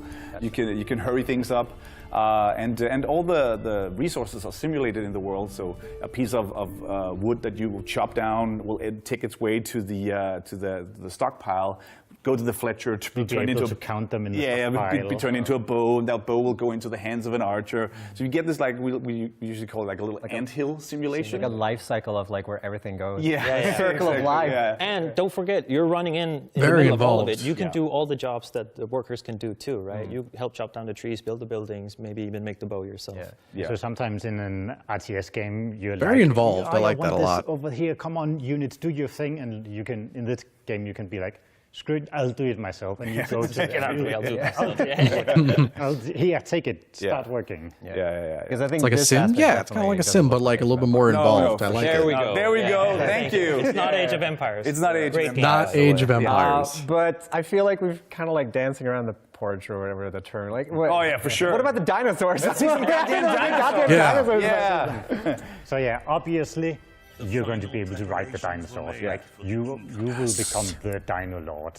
So here we are riding on a raptor, riding on all the different dinosaurs have different abilities. You're fighting the Ankylosaurus, who can swing its tail. It can mow down a lot of units. You don't want your units getting too close to that. The raptor can jump up. It can actually jump up on the wall where your archers are, and it can just start throwing them off. That's funny. And eating them, and of Oh, course that's a we have T-Rex. the big guy, the T-Rex. He just went down there. He's the big bad unit. He doesn't care about your wall. He can just smash through your wall. Oh, right. It won't last long, and the enemy armies will be pouring in. So you want your archers on the wall to shoot it down as fast as they can before it gets Physiosaurus and inside. water But to sail. when it gets Maybe. I'm inside, not sure. it's I don't think I doubt they're going to tell us all of the all your dinos houses. in the beginning. And are like the dinosaurs like? They how want to do keep some you, stuff for the. Like get the dinosaurs. Are they like cultivated in your base or? So we have this system where you go and steal eggs. You go to fight mommy and daddy dinosaur. You grab the eggs. You cultivate them in your hatchery. And then you use those to create your own mounts, but also, of course, mounted units will have, jousting knights on raptors. Gotcha. Yeah. So there's like there's an element of like exploration as well, where you're like finding new dinosaurs that you want to harvest and like exactly. Yeah. Very cool. Yeah, very clever. Yeah. Yeah, really cool. So if this sounds interesting, you guys should definitely wishlist this game. It's on Steam right now. Oh, here, wishlist. I got mine wishlisted. Yeah, it's also, if you go to the website, you'll also get a direct link to the Steam page. It's up now. Go wishlist, everybody. Yeah. Yeah. Thank you so much for having. Thank you for having us. I was going to say, thanks for having me, guys. Nights on Raptors. Interesting, right? And we're going to pass the baton over to Kevin outside in the main hall, and we're going to do a little bit of squish time. So let's see what Kevin's got cooking. Hello, we are here in the main hall for this or that. I want to first introduce the format, so if we can pull down the bracket on screen. The guys are probably jump into talking about it. Basically, we got people to elect their coolest character. Where the things? Production, sound. Okay, this or that. It's the Fall Invitational bracket. We got 16 of the best and coolest creatures. You're gonna have to vote, chat. 1 or 2. Hey, there it is. So this build, this or that, 2024 Fall Season Invitational. We got the first round here. I see Steve! List off all the things first. Lizard Doggo versus Dr. Jackson. Working for DRG versus Leloy. Fuzzy Grub and Spine Friend, Swine and Neck. I see Steve! Versus Seagull, and Dice versus Troll from Valheim, Veneer Troll versus Loot Bug, and Wastespin versus Viking Ship. We are going to determine a winner tonight here. All right. Steve has to win everything. So get ready to type 1 or 2 in chat. If we bring up the thing, we will start to make a case for each of these, basically. All right, this or that. Lizard Doggo. To vote for Lizard Doggo, you got to type 1 in chat. To vote for Dr. Jackson, you got to type 2 in chat. So we're going to make a case first. I have faith in the community. Each of these, and then run it for 45 seconds and determine a winner. Oh, you're already in chat. You got to go. Okay. Let's go. You got 10 seconds. Holy shit, do I even need to? If you keep voting for Lizard Doggo, I will promise more Lizard Doggo content in the very near future. Right. Ooh. See you. Okay, Lizard Doggo is cute, but Dr. Jackson is way more well-equipped than most other things around here. Also, he likes to cuddle even more. There's no way anything not DRG will win. I mean, I don't know, dude. Well, you got it. Oh, it looks like Lizard Doggo is winning by a landslide right now. But really, these two are awesome. Anything else about Dr. Jackson? Well, there's Lizard Doggo is winning by a huge margin. And cuddle your corpse, so that's a thing. It is very cuddly. It looks so cute. Just look at. Wouldn't you vote for Dr. Dr. Loot Jackson? Bug was going to get threat. I mean, well, they're going to do each round. Who wants to give you a hug? Like, you want to appreciate it from a distance, Maybe. Oh my goodness, no, but I feel like this was a bit of an unfair thing as well. All right, chat. 3, 2, 1. Lizard Doggo. Lizard Doggo definitely won Thanks, that. I would chat. have You voted decided. for Lizard Doggo. You chose the winner here. Have any words? Delighted. Happy to go on to the next round. Thank you for the match. All right, we're gonna go through 4 rounds straight away. So this is just round 1. We'll move on to round 2. What was round 2? I actually don't know what's on round 2. I need to break out my bracket. Okay, working for DRG and Leloy. Come on. I think it was. Everybody knows. Everybody knows. Yes. All right. Let's do this. All right, same deal as before. Steve loses a pulling out my fat Work for DRG, you type 1 in chat. And to vote for Leloy, type 2 in chat. All right, we'll start here with you first, Katarina. Okay, so Leloy is actually a demon in disguise. She will keep your neighbors out of your yard. Nice. What about working for DRG? Thanks, Kevin. Did you know that 4 out of 4 surveyed dwarves say they enjoy working for Deep Rock Galactic? This is a company that puts people before profits, and it's a company you can work at for the rest of your life. Well, That sounds very corporate. Was that scripted? No. Kevin, this is something authentic. Man, you think I would make this up? No, we got here live. Leroy is my boss's dog. Please vote for her. Please, otherwise the people will suffer. You gotta vote for the dog. Oh, no, it's... Oh, the dog's coming up. But she can also be very scary. Please. Maggie. And she is pettable. You coming to vote can too? Pet her. Can you pet working for DRG? No, but Kevin, you don't have to worry about confusing things like vacation days or your pension plan. All you gotta do is focus on the work, man. Wow, it's easy. We love Leroy. Please. You decide, Chad. Oh, no, they still got it. Oh, yeah, they still got it. It was closer this time. So. Yes! Well, folks, online you can apply at Deep Rock Galactic. No credentials needed. We'll send you to space, but we won't ship you back. Nice. You heard it here first. So, welcome. Sorry, David. That's funny. Better luck next time. All right, moving. Working for DRG moves the next round. All right. The next two. They got Fuzzy Grub and Spine Friend. You two are on. This or that. I fought that thing in Spell Rogue a couple of times, and it's not that bad, but Fuzzy Grub is kind of cute. Flip. Do it. Cross. Oh my god. You got it. You're good now. You're good now. Okay. I'm not biased at all. But if you type 1 in chat, you vote for the Fuzzy Grub, and you vote for Spine Friend, you type 2 in chat. So let's go. Maggie's coming in. She wants to vote. The fuzziest thing you'll ever find. It loves. Spine Friend's kind of cute, I will say. He's got the derpy tongue. The Spine Friend doesn't have any arms, so he needs some votes. He cannot vote himself. Spine Friend's got that kind of derpiness going on. Fuzzy Grub, I feel like, it's still a grub, and I'm not a big bug friend. Corruption. But I could be wrong. You never know. Oh, you should feel bad. Look, he even lost his tail. Doesn't have any way to vote. Fuzzy Grub for president?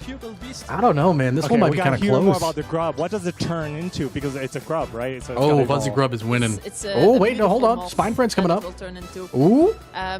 Maggie, stop. A Not bit right now. bigger than the grub currently. And it's gonna stay around Guys, 1 second. the city as it prefers the non-miasma area. Yeah, you feed it like, I don't know, children and worms and things like that. Yeah, this ruins. All right. But just look at him. Look at his cute eyes. He just wants a hug. He just wants like love for you. Yeah, exactly. She's being a bit of a dude. All right, we're getting more votes every time. Good, thank you, chat. All right, Fuzzy Grub moves on. Thanks, to Fuzzy everyone. Grub wins. All right, Appreciate what's the last We one? Tried. Is it Steve? You have dice in the bracket as well, so not knocked out yet. All right, we got the next round. Swine, neck, This swine, neck, or swine, neck. that. Oh, Swine, neck. Neck has swine. to win. Other way. Neck has Flip, to swine, win. Swine, neck, swine, swine. You're swine. One. I'm 1. Swine 1. The neck. The neck. 2. Neck needs to win. Yes. All right, let's go. The neck is green, it is cute, it is aquatic, and it has lily pads all over its body, so you should definitely vote for it. Yep. That was a convincing Neck is argument. adorable. What about you? Well, the swine will kill your enemies, and after that, you'll get a nice, tasty snack. It's a loyal swine. You can also eat the butcher neck. It. How could you? Why would you do that? It's related to Sarimner, the old swine of the gods. Neck. Poor swine. Divine swine. Divine. Beach frog, definitely. What about the absolutely. neck? Is it also divine? No, but it's very cute, and if you kill it, you can eat its tail for a grilled barbecue. Oh, Neck's Really got to win. nice. Yes, come on, let's go, Neck. And it's also adorable. Neck looks like and that it lizard that has can run out. He kind an of evolved does. version, which is called the Asksveen, which is even more badass, but it's not in this bracket. So you just judge it by the neck, because it's cute. It's a neck. Neck is Well, adorable. does the swine Basilisk evolve lizard? too? Kind of. It does into an evil, like leech-driven. Nah, I don't think the swine's got it. How does that work? I don't think the swine's evil got magic, it. Of course. I thought you said it was good swine. I lied. That's why you eat it. Yeah. We. Yeah, Neck's got this. You gotta help your swine. Well, they called my lies, so it looks like congratulations on that. Zoology is my passion. Neck Hey. moves on. All right, that was our first 4. Thank you so much. Yes, we're all good. Thank you so much for the I think first Steve 4. is the next one, but they're gonna do that We'll after have the more. next section. So there's plenty more in stock. If you want to follow your favorite winners, whether it's the neck or the working for DRG, We got to make sure Steve tuned. wins the whole thing. going by time. Should I keep? Yes. I think it's more Valheim. I think it's Valheim, then more Satisfactory, and then finally we're talking just like in the Deep Rock stuff. So she's getting all propped up. So yeah, we're back on the couch, and I'm just going to stall a little bit, so Josephine gets a chance to get back in. How are you feeling? Yeah, good. It's really nice. I like the show. Yeah, it's really cool. I heard this. The voting thing was coded in the night. Yeah, Carl, one of the organizers for this event, made. Why didn't you make me a cool graphic like you have when you're running? Yeah, we should have done that actually. Yeah. Just have it live. Yeah, no, Carl made the whole thing for that voting thing just like last night. Keeping DRG content for last. Oh no, it's scattered out. If you look on the bottom, you'll see. Find an exploit. Go find it. Now we got Valheim Devs, then Satisfactory again, like, then Deep Rock, and then after the next two, then there's a everything's coming down to what is it? Yeah, there's joined again by Deep Rock a little bit later. Yeah, we're here to talk more Valheim. Yeah. I'm a little out of breath, so I'll be with you. Yeah. And we're going to talk Take out about, the neck plushie. Yeah, we kind of teased about it in the last segment where we talked about 1.1. 1.1. Sorry, Not yet. I got everything mixed up. Deep North. 1.0. 1.0. Deep North. Yeah. Exciting times. Yeah, it's exciting. It's really exciting. I mean, it's been the whole journey from early access and finally going to go to 1.0. And I know everybody's are like, oh, it's never going to happen. They're taking all their time, but it's been a fairly clear development cycle where we have like the big 3 biomes. Interesting because why Deep Rock is in this particular category because they're already at 1.0. And there's also going to be a whole lot of, like a lot of other stuff that we're going to try to get in there. So besides the actual biome, there's definitely a lot of other stuff that we're working on.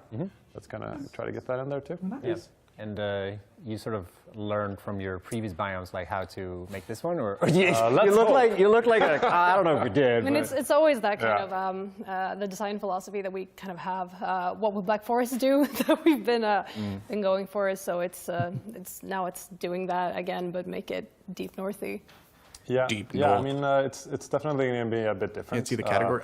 There's nothing. Deep North. I know that a lot of people have it's different the path to 1.0. So we're actually going to talk more about Ashlands. They're not later, showing it right now, but it's. But for Deep North, we're going for a little bit different. Yeah, that might be what they talk about. Tone it down a little bit. Try to make it nice and cozy again. Or road core. One of the things we had is the idea of making a Christmas. So that's the thing about road core. Not yet. Deep Rock is the after this. It's Satisfactory Devs again, and then it's Deep Rock. Probably a little bit more laid back, so you can relax a little bit. They might say something about road core. We have no idea. The very end of the game. Yeah, you could say that. So, but yeah, I mean, it's still an end game biome very much. So. Yeah. There will be a lot of difficult monsters and boss definitely for that. So. Nice. Hopefully it'll feel like a 1.0, like not just like, oh, another biome, and by the way, it's also done. Sesame Street's just always like this. Every time I try to get work done, he just needs attention. The rest of the game for a bit, adds like Satisfactory. Yeah, they just hit 1.0 a month ago. But try to add a little bit of spice here and there for the rest of the game as well. Yeah. We'll talk a little bit more about that stuff in the next segment, where we'll be having sort of a round table discussion with a bunch of games, talking about like what it's like working games for 1.0 and early access and that stuff. Yeah. But yeah, what was the sort of design decisions that, like the major design decisions that went into Deep North? Well, it's still going on, and we're very much not done yet. They're definitely being made as we speak, kind of. I mean, we're still in pre-production, very soon going over to full production. Hey, that'd be kind of cool. So there's been a lot of different ideas. There's different ways to go, and we're definitely not there on all those points yet. So. And that's also why we haven't shared anything like publicly, like any visuals from the Deep North yet, because it is very much pre-production, and we don't want to. Cool. If you can actually make it work, show that'd be cool. something that would end up not getting into the game, since it's very much still in the design phase. Yeah. But, soon, hopefully. Yeah. But there's also other things like something that a lot of people ask for, like achievements and possibly mod support and things like that go into, that are like kind of meta game parts of it, but that are also needed for the platform, like Xbox and stuff. And definitely coming to Steam then as well. Yeah. So I think hopefully it'll be a good 1.0 and that people will appreciate it. And then that being said, I mean, 1.0 is 1.0. As you guys know, Satisfactory. That doesn't necessarily mean that that's all of it. It's the end of it, no. But then we at least feel done with the base game, the original experience. So. Gotcha. Yeah. You have a talking point that's just difficulty. Difficulty. What is this about? Oh wow, I don't remember what we were thinking about. But I think it is very much that the Ashlands is very much a ramp up in difficulty, and we want again to have the Deep North not to be an easy biome, but to still have those like calm moments that you can get to. Like we said, some parts of the Deep North will feel kind of like a Christmas card. Like you can already see now, like in the placeholder that you can see on the B-roll now, it is kind of very cool. I cannot wait to get to the Deep North. Kind of a calm landscape, and this is still from the Deep North that you can see as a placeholder in the game right now, but it's still gonna have some of that feeling if a lot more fleshed out. Yeah, and I think one of the things shedding from a lot difficulty that I was thinking about before was like having a bit of an asymmetrical difficulty curve. So the game is not just constantly becoming harder and more grindier in every single biome. Where of course the step from, let's say, Mistlands to Ashlands is definitely a step up in difficulty, and you, as a lot of people have noticed, you get swarmed a lot by enemies. But that doesn't mean that it's going to be like another step up from that. Gotcha. More of a parallel step. Yeah. Difficult, I guess. Yeah, and I mean difficult in another way. Yeah, for sure. And are you like changing any of the previous biomes? There are like hopes, I think, of having something new for most biomes. Like maybe nothing major, but at least something everywhere, so that there will be a value in replaying Survivor. the game. Well, it wouldn't be from the start, Survivor not because just Ghost Ship isn't going working on to, that. That's play Fun Deep Day. North, but to They're not the actually start devs; they're game just the over, publishers. From like the very beginning. Check out A Biotic Factory. Yeah, I love A Biotic Factory. I played it several times on stream. A whole new experience, hopefully. Yeah, I mean, both adding a few things, tweaking a few things, like going over the biomes, like what feedback have we had during like the whole development process? Because even though we always want to work on the next thing, people are still like, oh, when are you going to fix this in this old biome? And there's definitely some thoughts on like. We have a whole icebox. Yeah, a very big icebox. All right. Yeah. So the most important question when it comes to 1.0 that we all get as developers. Yeah. Are you going to add achievements to the game? Yeah, of course. We will. What about achievements? Achievement is definitely going to be on there. So, that better be real good. I believe. I know we have a list for that as well, like potential achievements and what they should entail. Yeah, so, I think we have some good thoughts on achievements. So they're not just going to be there. They're not just going to be there. We're hopefully going to make them good, fairly balanced as well. How did you do? Had a lot on Satisfactory as well, I guess. Like how we did, or you? I don't know. We try to make achievements for everyone, and then the hardcore people were like, the achievements are too easy. We're like, but everyone plays I don't know. Some games have like really difficult achievements, and it's all about like finishing the game, but like, and not having too grindy, like chop down 10,000 trees or something. That would just be boring. So. Mod support. Yeah, I mean, we have a ton of mods. I think the modding community is great. We don't have like official mod support yet because that would add a lot of development time for us. Yeah, like every time we patch the game, it definitely breaks a lot of mods. So it's definitely something we're talking about, that we want to have better mod support. Like to what extent? I don't want to promise anything there, but like 2 or like either 2 or 1.0 or maybe a bit after there. I think looking at better mod support is something that we want to do. I think. Cool. Is there going to be like a full-on ending to the game, or? Yeah, there's going to definitely be an ending to the game. So the game will be like you will be able to play it from start to finish. There's going to be an ending. It's going to be cool. Big preach. You will still have the opportunity to like stay and work on your base that you've spent many hours on, but you will also be able to have that experience of starting the game, playing the game, finishing the game, and getting that satisfying feeling to completing your big quest. Yeah, gotcha. Really cool. Kazuma, it's basically just up to Microsoft and Sony. Those are the biggest factors. Yeah, I was going to say they would want to have it, but they're just going to. Everyone's already bought this game. It's really difficult for that, and also modding. Has it in their library, 100%. Thank you so much for joining us. Yeah, we're going to move over to the next couch, and we're going to have a little bit of a roundtable discussion. And in order to do that, we have this portal over here. Let's go. Portal. What the heck? That's supposed to be. Up there he is. The wrong side. Oh, so we're talking to all of them. There we are. So where do you am I moving? That's funny. There we go. I guess this is happening. Yep. Cozy up. This is another thing that Sam spent way too much time on working on these portals.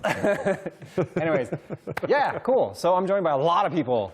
Welcome everyone. So, what's going to happen now is we're going to have a little bit of a roundtable discussion talking about sort of early access and 1.0 and like what it means, because we're all working on games that have been in early access. But before we get into that, I'm going to just start introducing the crowd, the couch. So we got Torbjörn from working on Spell Rogue. We got Søren working on Deep Rock Galactic. Then we have Carl again from. I almost did it again. From Lava Potion. Thank you. Lava Potion. And Jonathan, I don't remember who Jonathan. You work on some other game. Some small game. Yeah. Some small. And we're going to chat about 1.0 and early access. And the first question that I've always I've been in tons of interviews where people ask me about early access, and I'm always so curious about it. And the first question I always get is like, why make early access? Because it is a little bit of like early access had a little bit of like a bad rep. So like when you launch into early access, you sort of you're undertaking something. So like what's your guys' perspective on like getting into early access? I want to start with Torbjørn and see. Sure, of course. So one of the big advantages for us was just being able to get the game out there to people and actually getting the feedback, because especially our game, it's a roguelike deck builder, so it's just a game where we need a lot of feedback from the players. We need to know what is actually fun. We need to figure out the balance, and just getting a ton of people in there. I think we know what Soren's main is now. Helps us so much in figuring out design, figuring out the weak points, and again, just balancing the game. Yeah. Such an important part of the making a game like ours. Yeah, so it's like a healthy dose of getting feedback on what you're working on. Exactly. Yeah. Exactly. Yeah. How do you? Open floor. You guys have any opinions or same thing? Oh, no, I felt like you were like really inhaling. No, go ahead. No, we can't have the same thing. Like we wanted to go into early access because we were like, we're like 3 or 4 months away from being done. We should, we should go into early access and see what the people really want, because we'd had like alpha test a couple of 100 players, and we were like, oh yeah, it feels pretty good. And then we went into early access, and we're like, oh, okay, let's do this for 2 years then. So, yeah. But I think that's an interesting point, because like 3-4 months before launch, that's pretty late. Like, that's really late for early access. Yeah, because we were like, okay, we have some more time, like a couple more, like some more time, budget-wise. Sometimes you just need people to tell you that your stuff is broken so you can fix it. So I think early access is very important if done right. Open it up, see what people say, and they're like, Baldur's we Gate want you to early work on access. these Yeah, things. I agree. Like, that takes a lot of time, but okay.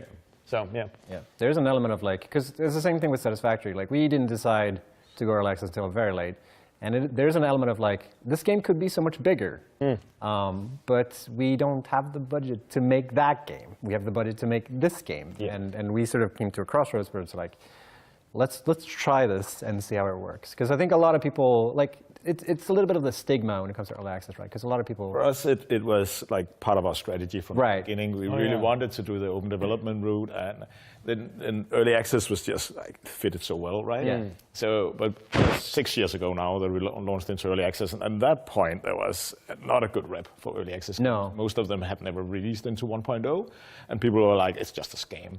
So we really had an uphill battle trying to convince everybody that we were the good guys here. Yeah.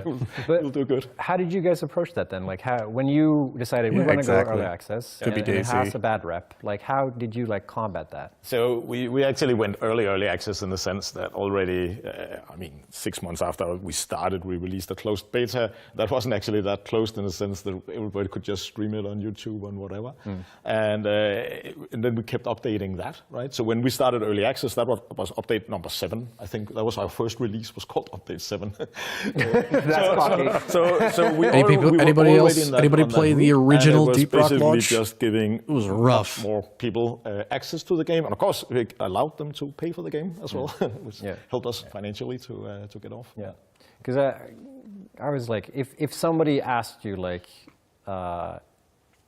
would you have done anything differently during early access? Like, how would you have done something different, or do you feel like you learned something from the years being in early access that made you realize that maybe we should have done this instead? Or for us, it was exactly as we wanted it. I think looking Navigator at when we did 1.0, and then we actually needed to do 2 more updates before it was maybe the right 1.0.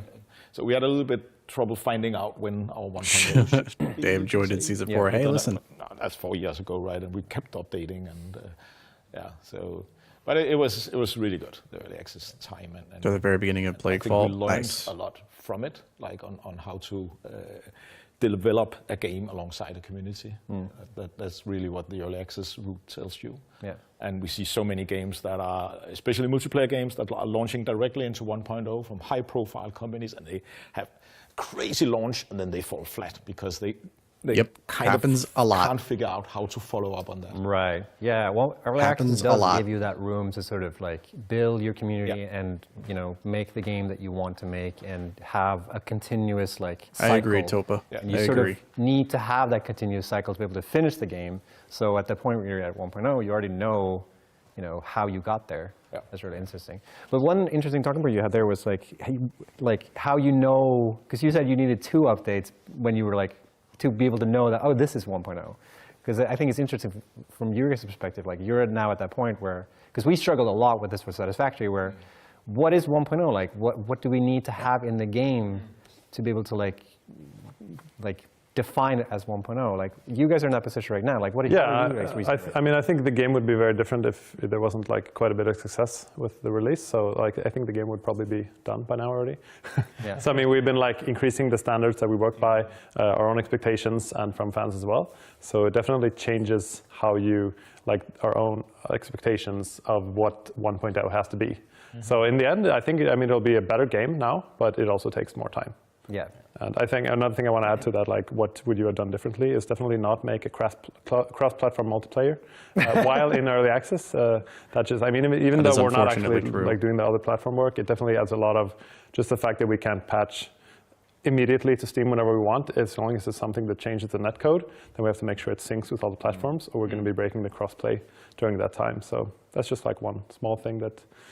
Good to think about, but I guess Satisfactory, you're doing. Are you guys like full crossplay or?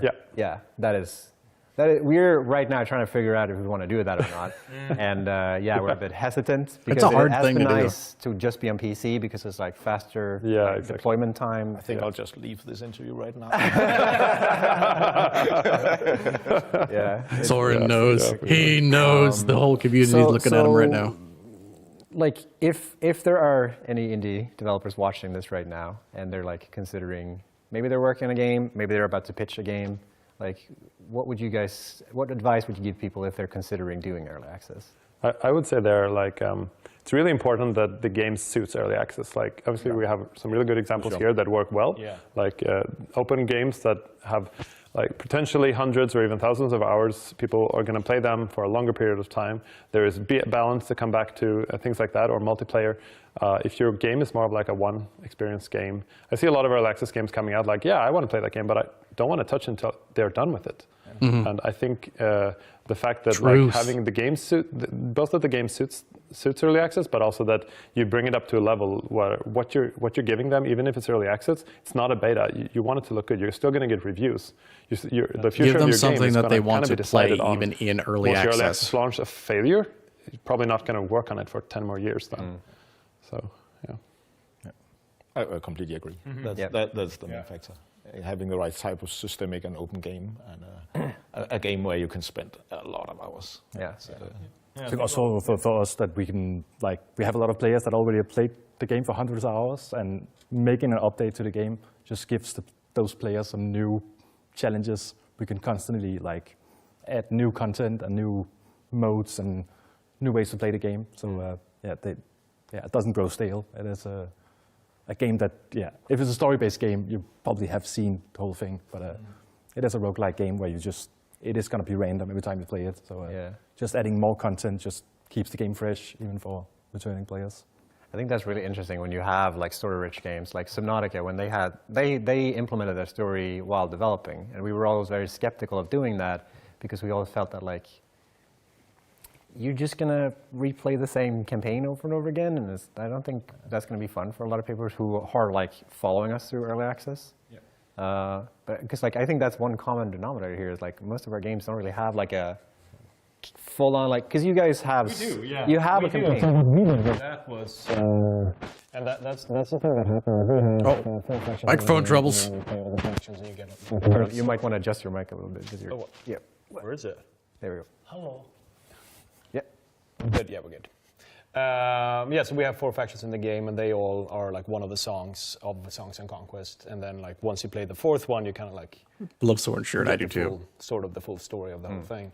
And then when we released the game, we didn't really think that they were going to be as popular as they were. So like when we released into early access, we were 100% sure that people didn't really want to They're underwater. Yeah. But we were like, yeah, they're supposed to be there. So we had 2 campaigns for 2 of the factions.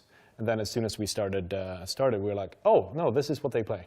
Kind of thing. So then we immediately kind of like switched around, and what we did instead then was like, okay, then we need to kind of like match our early access to releasing parts of the story and making sure that. So then once we went 1.0, that's when we released like the final kind of like chapter of the whole thing, so that the game and then. Yeah. Still? Yeah, a little bit. Can you hear me? That's how we did it, but that was sort of like by accident a little bit. So we had to like. Just noticed he's wearing socks with sandals, and that. Really into. Good to be honest, I'm a bit disappointed. So the first 2 that were wearing yellow socks with sandals. Just look at this. See this guy? Like, no, of course we want all of it. They're like, oh, okay. But I mean, in hindsight, we would have done it in a different way, I think. If that would have been the thing. I think my biggest thing, like if you go into early access, make sure you know why. I love your example of why we do it. So just like have a clear like why. Don't just go into early access to kind of like. Free podcast or what is this? It's Or kind of hard to describe. It's basically like an indie thinking that, dev talk. I'll be able to make a bigger game.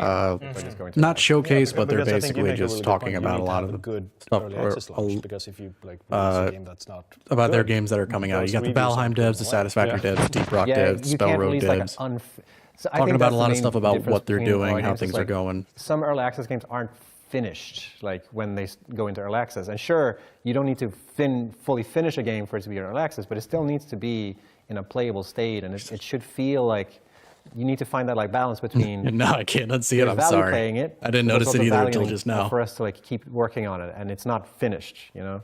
So man's wearing yellow socks and strap-on sandals. Looking back, like from now, because you gave a good example of like how you would have done things differently. Do you think your guys' games, when you went into early access first on, looking at anything how about they Season 6, turn out, or they like, will do they? you think Not sure. that was the game that Not you quite were sure going to yet. make when you went into early access, or do you think they haven't done that anything game yet? Changed as you went along. For us, we missed anything quickly important? learned quite a few things. So one thing Some cool stuff. we learned that Valheim our players stuff, some they cool stuff, loved cosmetics. announcings. We kind of put in a little bit, and they're like, okay, they really love that shit. And then they also craved progression. Yes. And we tried to, when we launched, we wanted to do a pure game, like Left 4 Dead, or there's no progression, you just have fun playing it. But then we realized the more progression features we put in, the more rewards we gave the players for just playing the game, the happier they were, and the more they played the game. So those 2 things really changed from us releasing, and then on the other side, of course, working with it in early access. It's very interesting, because we definitely did not make the game we thought we were going to make. Well, to some extent. Like we had, because when we decided to go early access, we had features that we decided, okay, let's they're not polished, let's wait and put them on the back burner, and maybe we'll introduce them to the game, or maybe we won't. Number like, we go didn't up. fully know. For some people, that's all they need. We learned very quickly that like we don't know exactly what we want this game to be. Like we added a ton of stuff that we added stuff that, yeah, this could be cool, but we didn't realize like how important it would be for the game. Like pipes was one thing that we were like, that's a joke. Like nobody wants it. And then the joke turned into an actual thing. So yeah, really exciting. I think those are interesting. I think very rarely do we get the chance to like have this discussion between devs, so like early access, because it's still, early access is still very young, sort of, I would say. Like it's still not, when you buy an early access game, you don't fully know what you're getting. So I think it's really important to sort of be able to set expectations of the developer. Putting faith in the devs when you get an early access title. Sort of compare our games and whatnot. All right. It's not necessarily gambling, but it could be considered. Sending it back over to Kevin and oh, here we see go. What's going on out there? Is this is the one with Steve? For that, it's time. It's time for Steve. You are ready. Oh. Okay. All right, time for this or that. Can we see the bracket real quick, just so we know who's throwing down? Yeah, they published it, I think. All right, we got Steve versus Steve. then Steve needs to. Steve's got to win by a long shot. We'll start with Steve. All right, let's do this. Thanks, Kevin. Folks, I'm going to put it to you straight. Steve, he's that. a good bug. He's a great bug. That's all you need. He's a phenomenal bug. Steve. I think that was a bullshit presentation. I would say Seagull is like how do I put this? It's like the Modern Warfare 2 mission Death from Above, the co-op mission, but instead it's a mind-controlled seagull, and it rains like it's shitting all over the neighborhood. Put him out of the Who water. doesn't love a shitting Look at seagull? him. Just Look at him go. everywhere, right? Look at all the Carpet ones. bombing Look at all the plus ones. All right, Bucko. For throwing blows, who can throw blows? Folks, Seagull 130. They had to go through 129 seagulls before they got the right one. Steve, there's only one number for it. That's number one because he's the number one bug in your hearts. But seagulls eat bugs. It's not like that. It's 130 because it just sounds cool, and the Seagull. Nah, man, you got nothing. You got nothing. So far, oh, you got to yeah, type it has one bird in the poop and it actual has stream, bird not our drops. stream, unfortunately. But Steve is Like, definitely one is like, going to the chain win. gun poop. One is like the big bomb, bird drop, like explosion kind of thing. Steve is Send your opponent 100% flying. winning this. It's not even Well, close. if you've ever been shit on by a seagull Yeah, before, look at then that. You know He's got what it feels almost like. he's got more than double votes, I think. Steve is the winner. Well, thank you, chat. I appreciate it. We'll see you next round. All right, thanks, guys. All right, what else we got? Next round. So it looks like on the next All right. section, if you look at the bottom, Dice looks like we're going to get some and Troll. Dark Swarm and Dice, some more Deep Troll, Rock stuff. Valheim. And something random, which... Valheim Troll. Or that might just be... Valheim Troll. Valheim Troll. Valheim Troll. Are you on the right side? You're right. Oh, man. This side. You're right. You're right. No, that's right. No, that's right. Introduce number one. White dice. Oh, that's a different image for dice. That's stacked. That is our main character, Lapis. But, just I loves kind of... dice so much. see, I like Lapis, though. Just can't hold all the Lapis's dice deck style is really cool, and the Troll can sometimes just be a pain in the butt. Wonderful. Okay, what is Troll? more badass than the Troll of Valheim? It has a hairy Interesting. butt. Do I need to say anything more than that? Just look at it. Yeah, just look at it. It's so Yeah, beautiful. the Troll is Wouldn't pretty you wanna cool, I spend, will like, say. all your time The with Troll this could probably... will. Ooh, Troll might actually win Yeah. this. Oh, actually? Dice is a man's greatest invention, and you can just see how much he wants those dice. Which dice done would pouting? defeat the Troll? I think Lapis would easily defeat the Troll. He has Any special Troll dice? might win, dice, actually. all the special dice in our game. Oh, it's just about quantity of dice. The Troll doesn't need dice. It just smashes everything. So A simpleton. The spells, you cannot defeat all the spells. He has the Ice Blast, he has a... This is classic rock, paper, scissors, right? Like rock, paper, scissors, there's a Spock. It's like dice beats Troll. Exactly.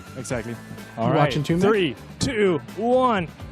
Troll Valheim won. Troll. Troll Brute won. strength to win. yeah, brute strength. That That's was what we do. surprising. Just brute force everything. Shake hands, guys. All right, Macky thanks for this round. Let's do another one. Thanks, chat. You decide. Veneer Troll versus Loot Bug. Loot Bug, Bugs. you guys won. Loot Bug. Loot Bug. Tough match. Oh, they have the different... No, we image. got it. Dude, that's not a Loot Bug. That's a Loot Troll. Loot Bug's got to I win. mean, obviously, I'm facing a loot bug troll. I think you guys should actually play. It's gonna be great. Yeah. Pretend it's a bug. It's a. Loot Bug's got to not, win, not bro. him. He's not a bug, obviously. Okay. Kevin, is this my mic? Or what are we? All right.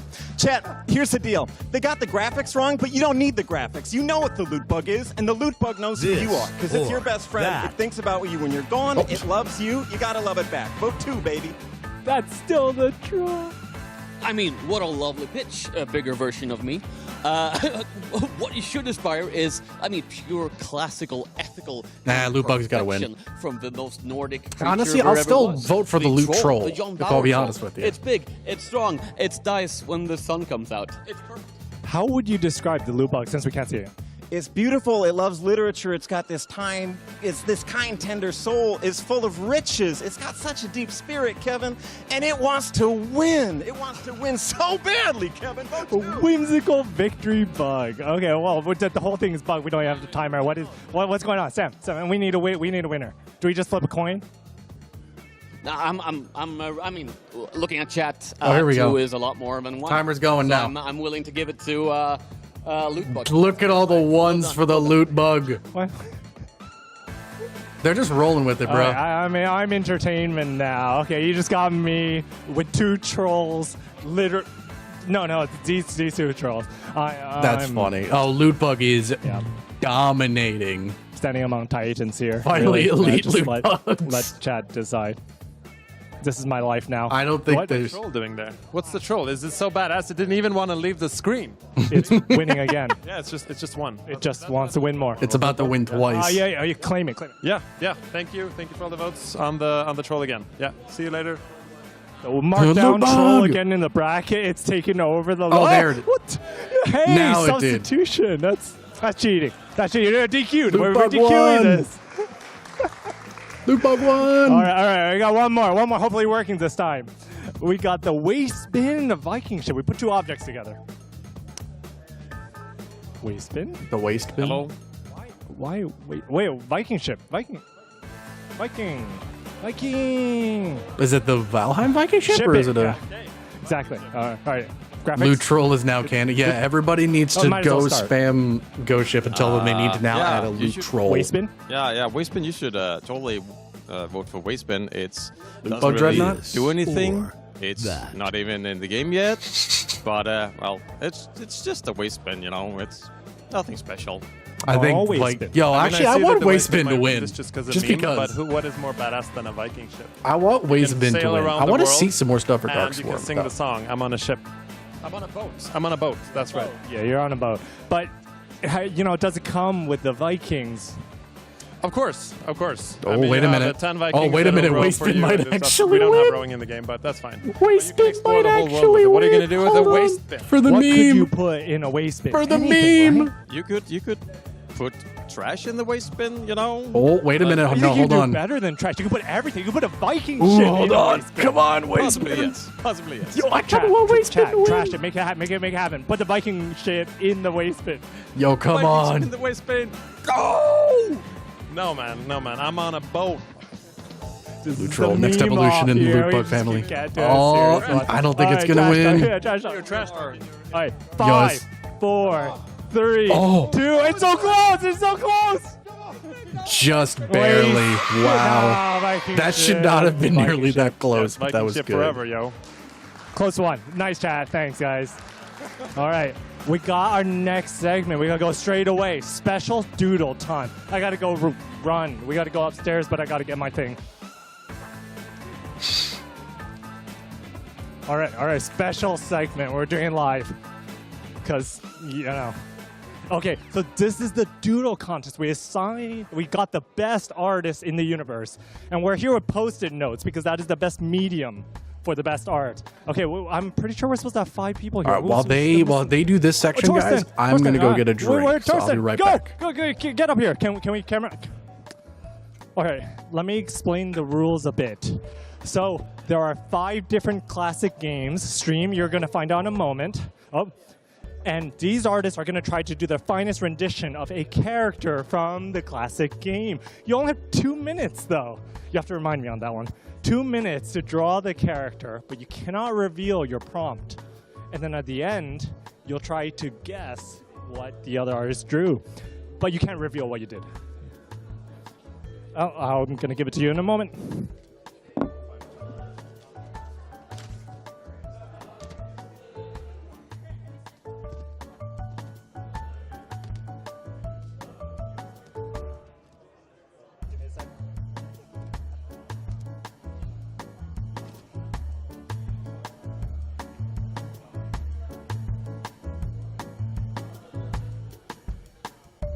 Don't show anyone else, just look at it yourself, and you have 2 minutes starting now to draw a character, any character from that game, so that other people can guess it. But I'm gonna show stream, we're gonna cheat.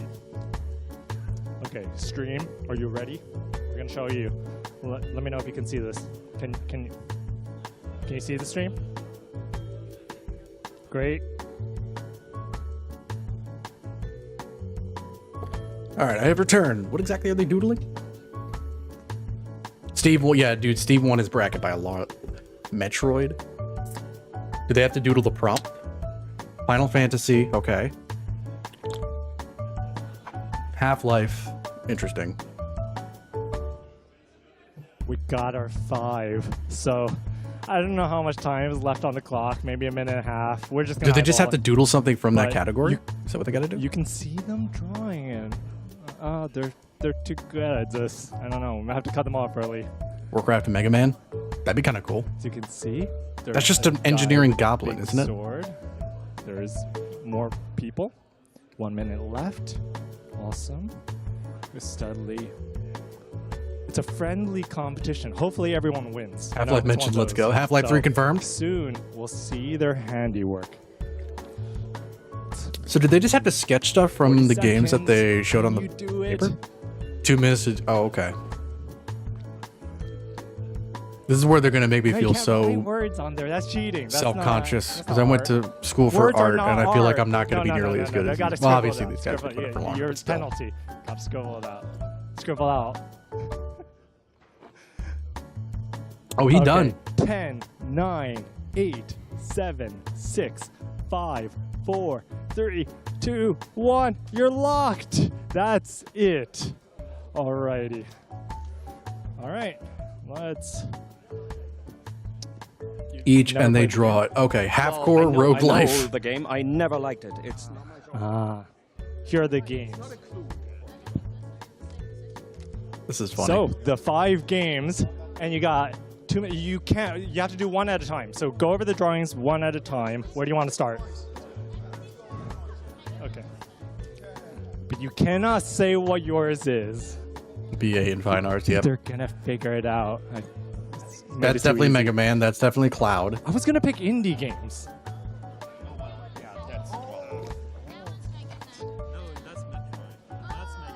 That's Mega Man, 100%. Yeah, we've got. That's Final Fantasy for sure. That's Metroid. That's Mega Man. We can do. That's Metroid, Mega Man. Where's Warcraft? This is Warcraft, of course. Wait, what's Warcraft? I didn't see the Warcraft. duel. This What's is the such Warcraft? a. Look at the genius of this. Amazing. That's obviously Half-Life. Ah, All right, reveal it. It's a Do life reveal. bar. Present your answers. Yes. Mine was Mega Man. Mega Man, of course. Nice. That's Metroid. That's Metroid. Mine he has is, Metroid. well, in it here. says Metroid. Mine was Metroid. Mine is Warcraft, of course. It's 2 wrong. Yeah, and this That's is funny. Cloud, of course. That's funny. What about Titanfall 3? Maybe. I've never played I played it once, but it was really long ago. But I think I've seen a goblin in there, so. Looks exactly like That's that. Goblins of Warcraft, yeah. I never played Half-Life, but I thought it was a guy with Half-Life. Brilliant. All right. That's clever. Hope you got She it should right, win. Chat. I made it easy one for you. Like I said, didn't pick any. She should super win. crazy brain That was busting clever. Indie games. So Yay for one stick person. hope you enjoyed. That was funny. That was really. Well, we're throwing it to Snoot. All right, next section. Sorry. It's so. Sorry, it's so funny because like we have Sam talking in our ear, so we hear like all the cues and whatnot, and it's so funny when Kevin like forgot to mention that, and Sam's like, throw a snoot, and then Kevin goes, I gotta throw a snoot. Super good. All right, we're back on the couch, and joining Finally us hearing on the some couch, we got Darkswarm Jonas stuff? and Hans, and we're about to talk about your game called Darkswarm. Thank Very goodness. excited. How are you feeling? Yeah, well, excited. I'm terrible at pitching my own games. Give so be us warned. a early I think access all games date. that I want to are play kind this. of in a little bit. Yeah, Like, maybe a little bit, Yeah. But yeah, Darkswarm. Do you want to talk about it, or do you want to check out the? We could just like roll these. roll the trailer. Yeah, let's. You have a new trailer? Trailers tell you more than words possibly. Another can. a Let's new check out the trailer. Let's go. Imagine yourself in a universe where danger lurks in every shadow. Your mission? Simple but crucial. Eliminate the relentless Dark Swarm. You won't be alone in this fight. Assault, the king of killing. Engineer, the team's defender. Infiltrator, the intelligence expert. Support, the backbone of the team. Classes? Very cool. With up to 3 friends in Dark Swarm. The ultimate co-op, tactical, objective-based extraction shooter. I'm assuming it's not extraction shooter in the way that they think. Warhammer vibes, kinda, yeah. Very nice. cool. All right, that's Darkswarm, everybody. Check it out. So what is Darkswarm all about? Well, Darkswarm is all about being a co-op game and killing a lot of aliens. So that's a very basic version of it. Yep. And you could say it's class-based. We have 4 Seems to be, playable yes. classes, and we are taking some, old inspiration from like Alien Swarm and Helldivers, and getting some inspiration from that. Then we add to the mix. We're adding some like our own little things, like got a stealth gameplay, a little bit GTFO-like vibe, and also there's a bit of extraction on top of that, and then we like mixing up and get the perfect dark and swarmy drink. So what is like the goal? Because this is the section of what else is new. So if Deep Rock is in this, we might get some Rogue Core stuff. It is sort of mission-driven. So you go into a map and you'll have like multiple mission objectives, so like Helldivers. Gotcha. And then on top, you can like maybe sneak and hack into some areas, and you can find a little bit special loot out there, and extract the loot to this upgrade looks so your cool. weapons. Cool. And I you love mentioned this idea. classes. So like all these characters are different like character classes, or how does it work? Like how do the classes differentiate from each other? Oh yeah, we have 4 classes, as I said. We have Assault, which is like more like DPS, the offensive class, dealing a lot of damage. We have the Engineer, with some more like defensive, tanky class with turret, shield like that. And we have Support class, which is generally supporting the team with our healing, reviving. It's not an exact medic, it's also has combat abilities and other things. And finally, we have really the cool. It does look really cool. I specialized like in, it. It's very horror-esque, which I really like. Information with Give the rest us a of the team, date, so they can please. better infiltrating. Give us an early access, please. Every class can do sort of his own thing, but some classes are better than All my money on my Steam wallet on Twitch. Tell me about the enemies that you fight. So it seems like it's arachnids, or yeah, you could say that. It takes this place in this very dark universe, where it's a bit like a zombie infection, but also not. There's no like biological trace of the things that's going on. It's in the far future. We have these human settlements and mining corporations. It looks going like out there in is the a friendly galaxy fire, and which is populating very it, nice. And suddenly people just turn, growing from the inside. Or maybe We there have is. these, No, there isn't. Arachnids, insectoids growing out of people and start, spreading around and causing a lot of chaos. And you play these like bioprinted. For laser pointers? I mean, that's kind of created how by a lot of this these top-down Demand shooters work. corporation that then has an amazing business opportunity going out. Watch, they don't and say anything for when it protecting comes all out. I these, know, but they probably will. Or they might give us something. Who knows? And you mentioned this was co-op. So is it like online or local or? We're focusing on the online co-op for 1 to 4 players. The original heart of it was also doing more a mushroom. global couch co-op, hybrid with online as like the first Helldivers. We hope to get that in and running at some point. I really like the colors on all the lasers. Yeah, the color design and the lighting design, I Do you get to really pick like your it. own color, or is it tied to the class, or is it tied to the weapon? At some point, you have to choose your own color, but not right now. Okay. Yeah, we are. Oh, cool. It's a little bit class color, but I with do an think the override. class color Override. is fine. I honestly don't even think they need to change that. But People still cool, though. Asking about release. Yeah. Release? Yeah, we are talking about early access in late 25. But let's see. Oh, man. That's already, yeah. A really cool environment. It's so far away. It's is it? So you said this takes place on like on a different planet, or what was it? Yeah, it's not Earth, Yeah. Well, so far like, away. The one I know of. These, well, what you see in the trailer is just it's mostly taking place in these orbital stations that serves as like mining. Dark bluish purple laser looks so. It does look really clean. The mining stations on the actual planets. So we haven't like. Class Totally, colors, the everything's neat, not but you totally don't. Yeah, that's true. cut in stone, Yeah, I know, it is regarding very far which away. planet this was, but it's I think definitely they there'll said be that like kind of a range hesitantly, so they planets, might be to hoping they can get it explore out and space sooner. stations, Because I think they got to you know a have lot of this, people really want this. Duality where you both have these more like combat-focused missions on the planets. So you have got this whole Starship Troopers vibe, massive swarms, and then you're like more like sneaking in the sort of dark space stations. Yeah. It'll feel like I've 5, seen a question yeah. in chat if there's friendly fire or not. It doesn't seem like there is. Totally. Totally. Yes, Friendly friendly fire. fire. We There is? love happy. Oh, there is? Oh. Oopsie doopsie. And also, you can quickly revive your buddies. You know, that's Absolutely. Okay, I will say friendly fire with games like this does make it a lot more interesting. So I've also seen like in a couple of the other trailers, there's like this like blue orb thing that you're like carrying around. Is there like another objective, or am I thinking of Oh yeah, that's an early prototype. Always better to of, overestimate than sort do of a rush job whole to meet a object death. That's sort of true. That's a good point. co-op You make a objective good that point, sort of Topa. hold this kind of like reactor core and like replace Better it. to give yourself more But it's time, not and then if something things go we're better, then doing you right can now, it might be back in some form. press a fire to a doorway, get it turned into a team kills real fast. Yeah, but that's also part of the fun with it. From this Final Fantasy game, Crystal Chronicles, or whatever, when you have like someone who's carrying the crystal. Yeah. But okay, so it's like objective based. You sort of go on. Like I really do want to play this, but like I'm not, chomping at the bit to try to. Like I really do want to try this, but if you can, some of them. So yeah, Outline was a horror game, kind of. Right now. Yeah. Very cool. I love stealth games. It's underutilized. It's always hard when you play stealth games with multiple people, though, because like exactly. some might. That's why we also have very soft stealth. That's like you can fuck up, but it's not in the real world. And some areas are more heavily guarded, and that'll be like a huge consequence.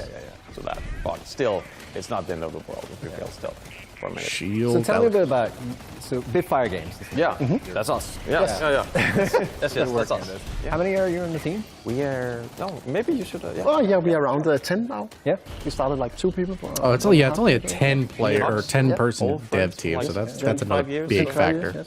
And how Wes has been working on this game? Oh, it's been a blast, It's fucking. Oh, sorry. No, it's okay. I mean, I do definitely want to play World War, which they might say something about this, but let's see. Ever since I played like Alien Breed on the Amiga, I wanted to make like a top-down alien shooter kind of game. It's awesome. So it's like a passion project. It is. It started as a sort of a passion project. And they might also be talking about stuff for the board game, so keep that in mind as well. Games, and we're like, yes, we want to do that stuff. So. Cool. That's pretty cool. That's also very, even though it's made by Mood, that might be also what they're talking about. About publishing and all that aspect of it as well later in the show. But if people are interested in Darkswarm, what should they do next? They should go to Steam and Wishlist and follow. And also, we are having, if people are not very sensitive to bugs and early development stuff, they could join our Discord to maybe get a key for the pre-alpha. Just join in for the pre-alpha. Yeah. Yes. I know what I'm doing right after the stream. We're just a few keys, Yeah. Cool. Thanks for joining us, guys. That's pretty cool. No time for community questions, I guess. Yeah, no, we got a couple of in during the segment. So yeah. Okay, yeah. Okay. All right. Next up, we're going to talk with the team behind Deep Rock, and we're going to talk about community and stuff like that. Here we go, which is guys. close to my heart because I'm a community manager. Can we get some rocket stones in the chat? Come on now. I need to get over to that couch. It's a long, arduous journey. So come on, people. Here we go, running again. It's going to show. They literally are just going to show the same thing. Yep.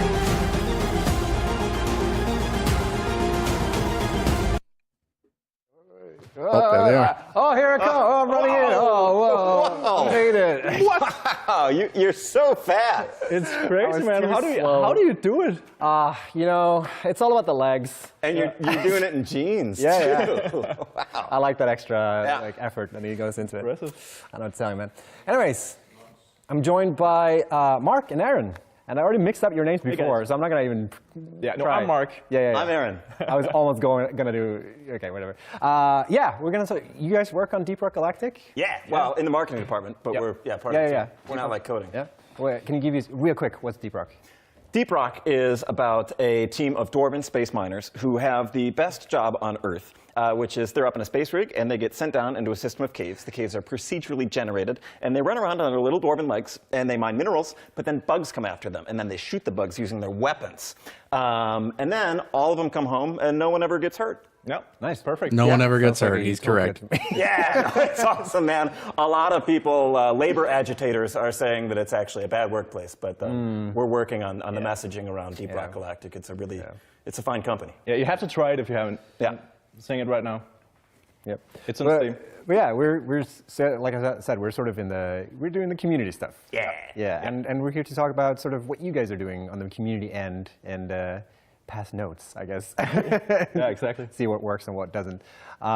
So one big part of your sort of, I don't know if it's called strategy, but I never go with these words, but it's just like, I guess That's a big word. Yeah, it's like you do dev streams. Yeah. And that's something we do too, and we get a lot of value in it. I'm kind of curious why you do dev streams and how you guys sort of see that. I think we've actually been streaming for like probably 5 years now. Yeah. And it's just been evolving over time, but it's essentially just sitting down, people from the team, just casually talking, playing the game, and just engaging with the people that are watching.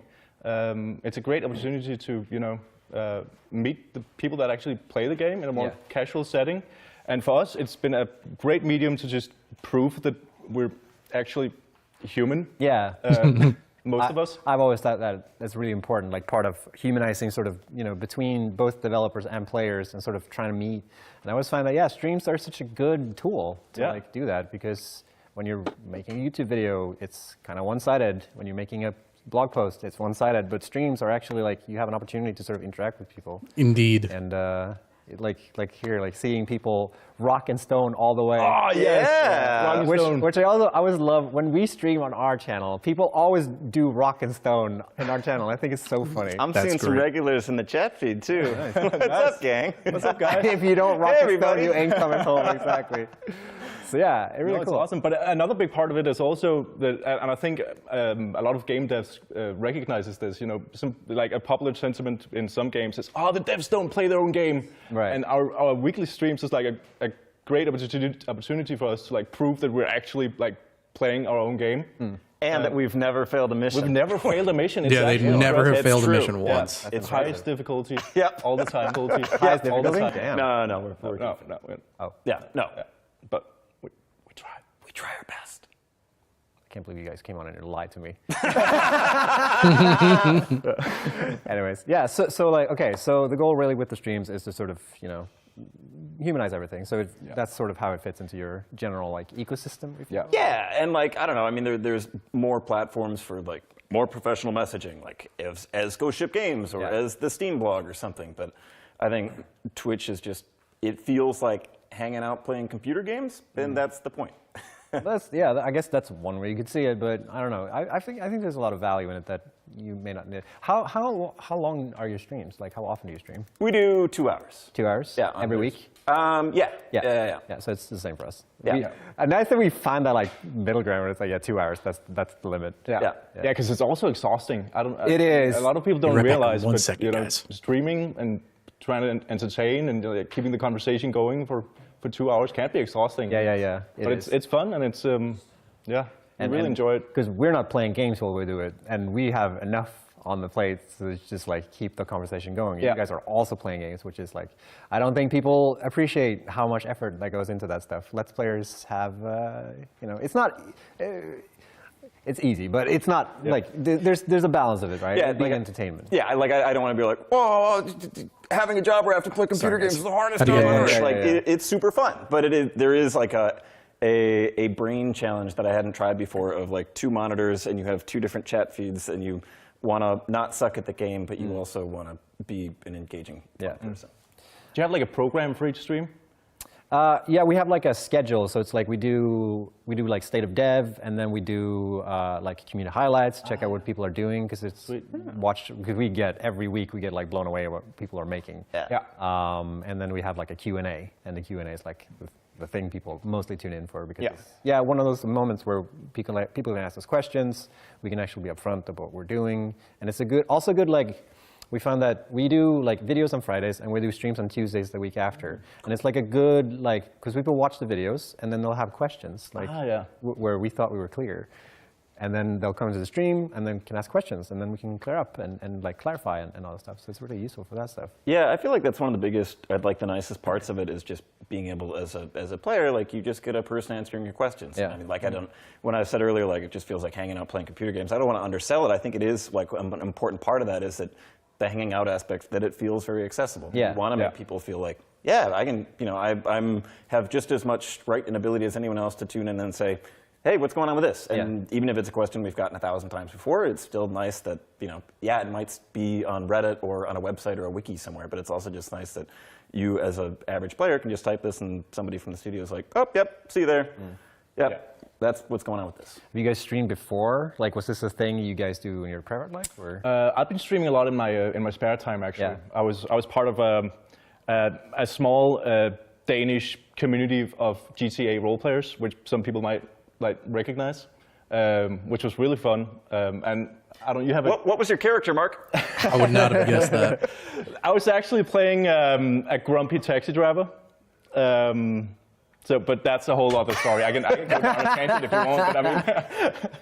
But but you also have a competitive advantage. Well, yeah, but I don't know. I had never streamed before, and I don't watch streams, so the whole thing was somewhat foreign to me. But I'd done before that some sports announcing and radio in college, and then outside of work, I run a pro wrestling promotion, and I'm the ring announcer during the wrestling matches. So there's some aspect of broadcast and speaking there. Gotcha. That transfers over. Do you guys have any fun memes? That explains why whenever I see him on stream, he always has such a good voice. Or there was a period where we were getting hamburgered.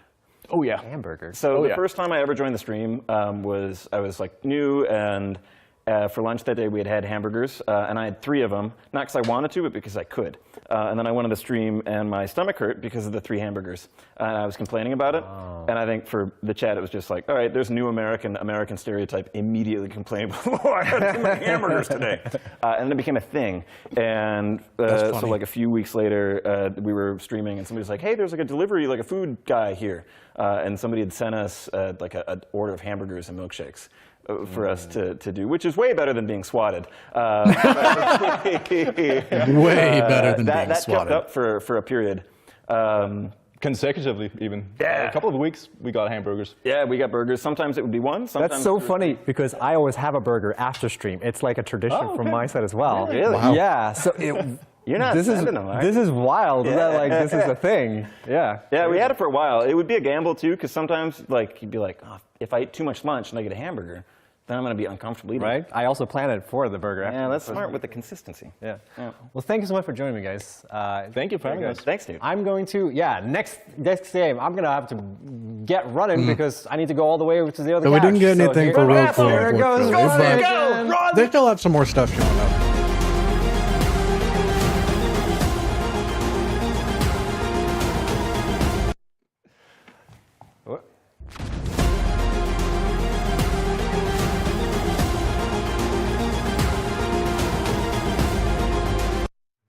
Oh, there we go. Didn't even break a sweat. Nah, I don't need to. Hey, I'm joined by Jean-Paul. Hi. How do you pronounce the name? Gianpaolo. Gianpaolo. Gianpaolo, Yeah. yes. Very nice. It's nice to be here. Thank you very much for having me. I'm Gianpaolo Vernocchi, creative director of Destiny Bit. Yeah. Part of Amplifier Game Invest, friends of Coffee Stain. I came all the way from Italy. Yeah, here. really cool. To bring something to the stream that hopefully they will enjoy. Destiny Bit, we're all about making someone orders a pizza for the uncomparable games, devs. Yeah, right. making games that nobody has seen before. And so, I don't know how they will react to this, but hopefully it's something they've never seen before. I think they'll like this. I certainly like this. So without this is further ado, something new. let's do. This is kind of a grand reveal for you. It is, right? yes. We're announcing a brand new game. Yeah, so on the note of a game that you making games that people haven't seen before, here's a game that you guys haven't seen before. So let's check see it out. what we got. Robomex? Whoa, what the heck? Spaghetti anime tactical RPG?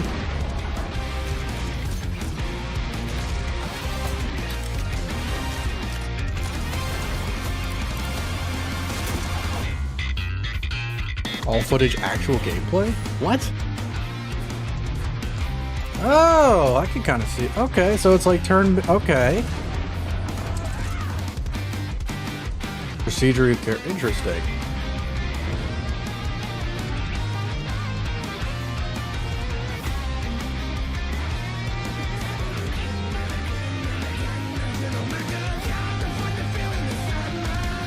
Soundtrack is going kind of hard.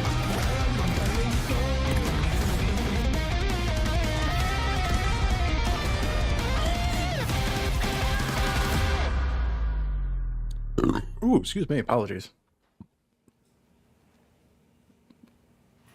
Heck yeah, that looks awesome. Thank you, and it's all gameplay. You know, I had this trailer in my head for a year because you know every time I watch any show and there's always like this CGI trailer, and I'm like, get to the gameplay. And so I was like, it would be funny if we made people think it was all CGI, but no, it's actually all gameplay.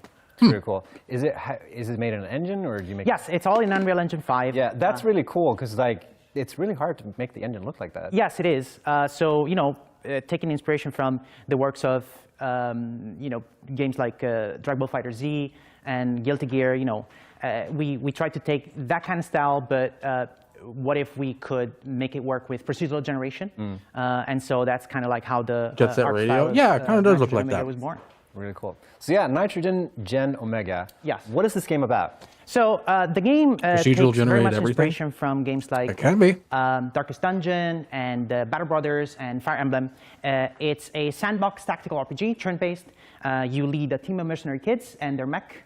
And what you're doing is going around cities, getting contracts, performing those contracts, coming back, doing parts for your mechs, upgrading your mech, recruiting new pilots. So it's, you know, that loop of the sandbox RPG that a lot of people love. It's like spaghetti anime version of Chrome Hounds, if anybody's ever played that, or Armored Core, I guess. Italians in the 60s made Westerns because they were popular, but they made so pretending to be Americans in order to be taken seriously by the world. And we're not pretending to be Japanese here, but this is a game that looks like it comes out of Japan, but beats an Italian heart. And what we wanted to do is capture the emotion of shonen anime, you know, shows like Dragon Ball, you know, when usually the character fights from the bottom and you don't know if they're gonna make it or not, and it's super difficult. And there's a lot of games out there that are Jet Set Radio is a real thing. And we wanted to, you know, put a shonen twist onto those games, and that's how Nitrogen Omega was born. And for us, one of our pillar from the very beginning was it needs to look like you're playing an anime. Like somebody needs to be walking from outside the room and be like, oh, are you watching something on Crunchyroll? And it's like, no, this is all gameplay. And so we have this innovative fighting mechanics where basically you have a timeline, you have 4 pilots inside of your mech, and what you're doing is assigning orders to them, and you're putting them down on the timeline as if we're placing down clips of a video. There's like 6 segments. So you have like a driver that moves the mech, you have a gunner that shoots, you have an engineer that is in charge of, you know, all the systems, and you have an operator that is in charge of electronics. And your opponents are doing the same thing on their timeline. You know, the machines, the enemies in our world are the machines that have taken over. It's kind of like a post-apocalyptic world where the humans lost a giant war to the machines. And so you laid it out all on the timeline, and then you watch it like you were watching an anime. But it's really a deep tactical Western RPG that is really about resource management and morale management and stuff like that. And then you come back to your ship after a battle, and then you get to assign activities to your pilots, stuff like, you know, cooking, training, boxing, that kind of stuff. Interesting. So we really wanted each character to be like its own little story engine. We want you to get attached to this family of characters. We wanted to hammer the idea of the fact that this is not like a single-player, story-driven kind of adventure, but this is like a sandbox tactical RPG where you build your own story, and you, you know, you want to build your own little family of shonen characters, and you want to see them succeed and you know, go beyond. Is there like an element of what's it called? When you like have characters die off? Or? Oh, yes. Yeah. Yes, there is. Oh, boy. Permadeath in the game, of course. It's part of the story. You know, characters can get lightly wounded, gravely wounded. They can eventually die. They so can it's like leave XCOM, morale. kind of. But the idea is that it's all part of the story. Gotcha. It's like, you know, you're playing this game in order to create your own stories and go tell them to other players. This is what we hope that will happen. When this game started, we wanted to make a game where the stakes mattered, because when you watch a shonen anime, you know, the character really gets beaten down before eventually figuring out how to beat the enemy, kind of like in games like Darkest Dungeon and other kinds of games. And so what we wanted to do is recapture that seen through the eyes of anime. Gotcha. Really cool. And your Steam page just went live. Yes. Yeah, really excited. We talked about this right before this. Yeah. Like, if the reveal or the launch is the most nerve-wracking. Yeah, it's really weird because you know, we've been working on this for a while. This is the first time anybody in the world has seen this, so it's pretty nerve-wracking. When you release a game, we released 2 as Destiny. You kind of have an idea of what to expect, at least in terms of numbers. You have people there waiting for the release to happen. Over here, I don't know. I don't know. I'm just taking a glimpse at chat and see what they think. Yeah. But as soon as this is over, I'm going to go run into our Discord server and see what people think of this, because I truly don't know. Yeah, you should, guys, you definitely, if this sounds interesting to you, if you like this art style, if this sounds like a game for you, then you should definitely wishlist it on Steam. There's also the Discord. Yes, there's also the Discord, and I have one more action point for chat. Everybody has like a Discord server where they play with their buddies. If you think this is something that your buddies will like, take the link and put it in your own Discord server and let them see this, because we really wanted to build this with the community, kind of like the Coffee Stain way of like, okay, we're going to involve people and bring playtesters in and let them be part of our journey, because we want very much to build this with the community. Yeah, really exciting. I am super sold on the art style. I love the art style, and I know how much effort it goes into art style is very making unique, I will say. Look like that. So really excited for you guys. Thank you. Appreciate it so much. All right. We're going to jump into the next segment, and I'm going to have to run again. All right. Here I go running. Here I go running. Running real fast. Here I go.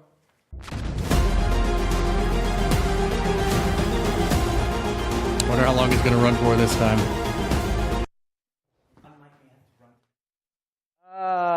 Here we go. Wow, what a run. I'm just giving up at this point. It's a good bit, though. It's a very good bit. Yeah. All right, I am Goat joined on the Simulator? sofa by two very dashing gentlemen.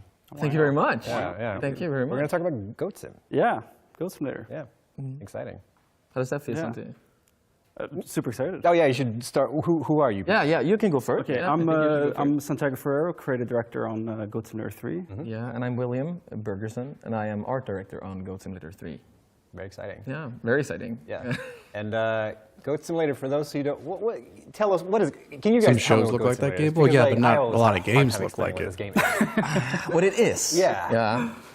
It's The concept of Goat Sim. Yeah, the concept of Goat Sim is a sandbox of open world madness where you're a goat that can do anything. Yeah. Goat Simulator a lot of like wild. physics and slapstick humor. Yeah. Yeah. The havoc you create and the chaos that you inflict on the world is the main part of it. So yeah, that's basically it. GTA with a goat. That's a good way of putting it. I guess. Goat Theft Auto.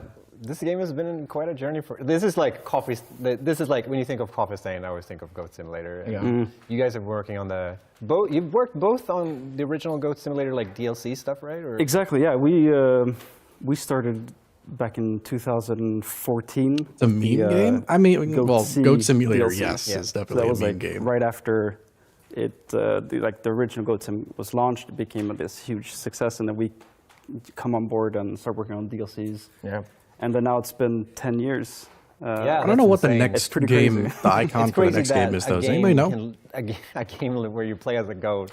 I'm actually not live sure on what for that's 10 supposed to years. be. Yeah, that's pretty insane. Yeah, we've asked ourselves that question as well. Like, we Excuse me. How do we keep being relevant? Yeah. And it's a tough one to answer, really. Because it really like I don't know. I remember the full story of like how Goat Sim originated, but it was like sort of a April Fool's game that was launched on April. Yep. Yeah. Exactly, yeah. It was like this internal game jam that kind of grew, and then they released the video, and it kind of, that video blew up. So they decided, okay, let's make a whole game about it, like a 3 months project, and just release it. Yeah. And that was like that thing that kicked everything off. Into gear. Yeah. Yeah. And we kind of just took that and ran with it. Probably wouldn't be here today if it weren't for Goat Sim. which No, is exactly, crazy yeah. to think about. It's pretty weird. Yeah. So yeah, we're celebrating 10 years of Goat Simulator. Exactly. Yep. Yeah. That's and crazy. you created this like bingo card thingy. Yeah, so this year exactly, there it is. So this is the year of the goat bingo, and some of these are just like fake stuff, and some of them are actual things that we've added to the game. Some that are still like up and Oh my coming things. goodness! For What in example, the like world? The Magic 8 Ball. Is that Gabe Newell? We're gonna reveal later on. Is that Gabe Newell in the bottom corner? But some of these, like the coconut, is the capybara that we had like in the DLC, the Multiverse of Nonsense. So it's just like this fun thing to kind of celebrate 10 That's years crazy. of. There's a Game Boy. I need to ask this. What was the origin a story washing of machine? the capybara? I think it was like this at the same time as I think it's like on TikTok it got really big with these weird capybara videos, just like goats or goat videos was like this big thing around 2013. Never understood this game. It's literally just one of those like just mess around meme games where you literally just play as a goat and just cause chaos. Like it was at the same time, so we kind of decided, okay, we got to do something. It's one of those games that you just play when you just are bored out of your mind and just we wanted to do a big want to cause reveal, chaos so with a goat. Added it into the DLC, and it became like the not for Garden everybody, of the obviously. Multiverse. So that was how we kind of jammed in Capybara into Goat Simulator. Interesting. Yeah. So yeah, Goat Sim 3, which is the game you guys are working on. Yeah. What happened to 2? That's a really good question. It was like internally we had. That's right. There never was a second one, was there? 2 different names going. We had Goat Simulator 2 and Goat Simulator 4. Like that was like the 2 names, and then because they we wanted to kinda be a had, meme. Like, to agree upon the middle. So Goat Simulator 3 was what we landed on, basically. So many people wanted to they preferred the 4th, and some also thought that was very weird. Like, why would it be a 4th? Yeah, exactly. Yeah. So we just went with the 3 common ground. It made most sense. Yeah. I think, Before we dive into this segment more, we actually have a little video to show. Ooh. Yeah, on Oh the boy, 10-year more anniversary Goat thing. Simulator. Check it out.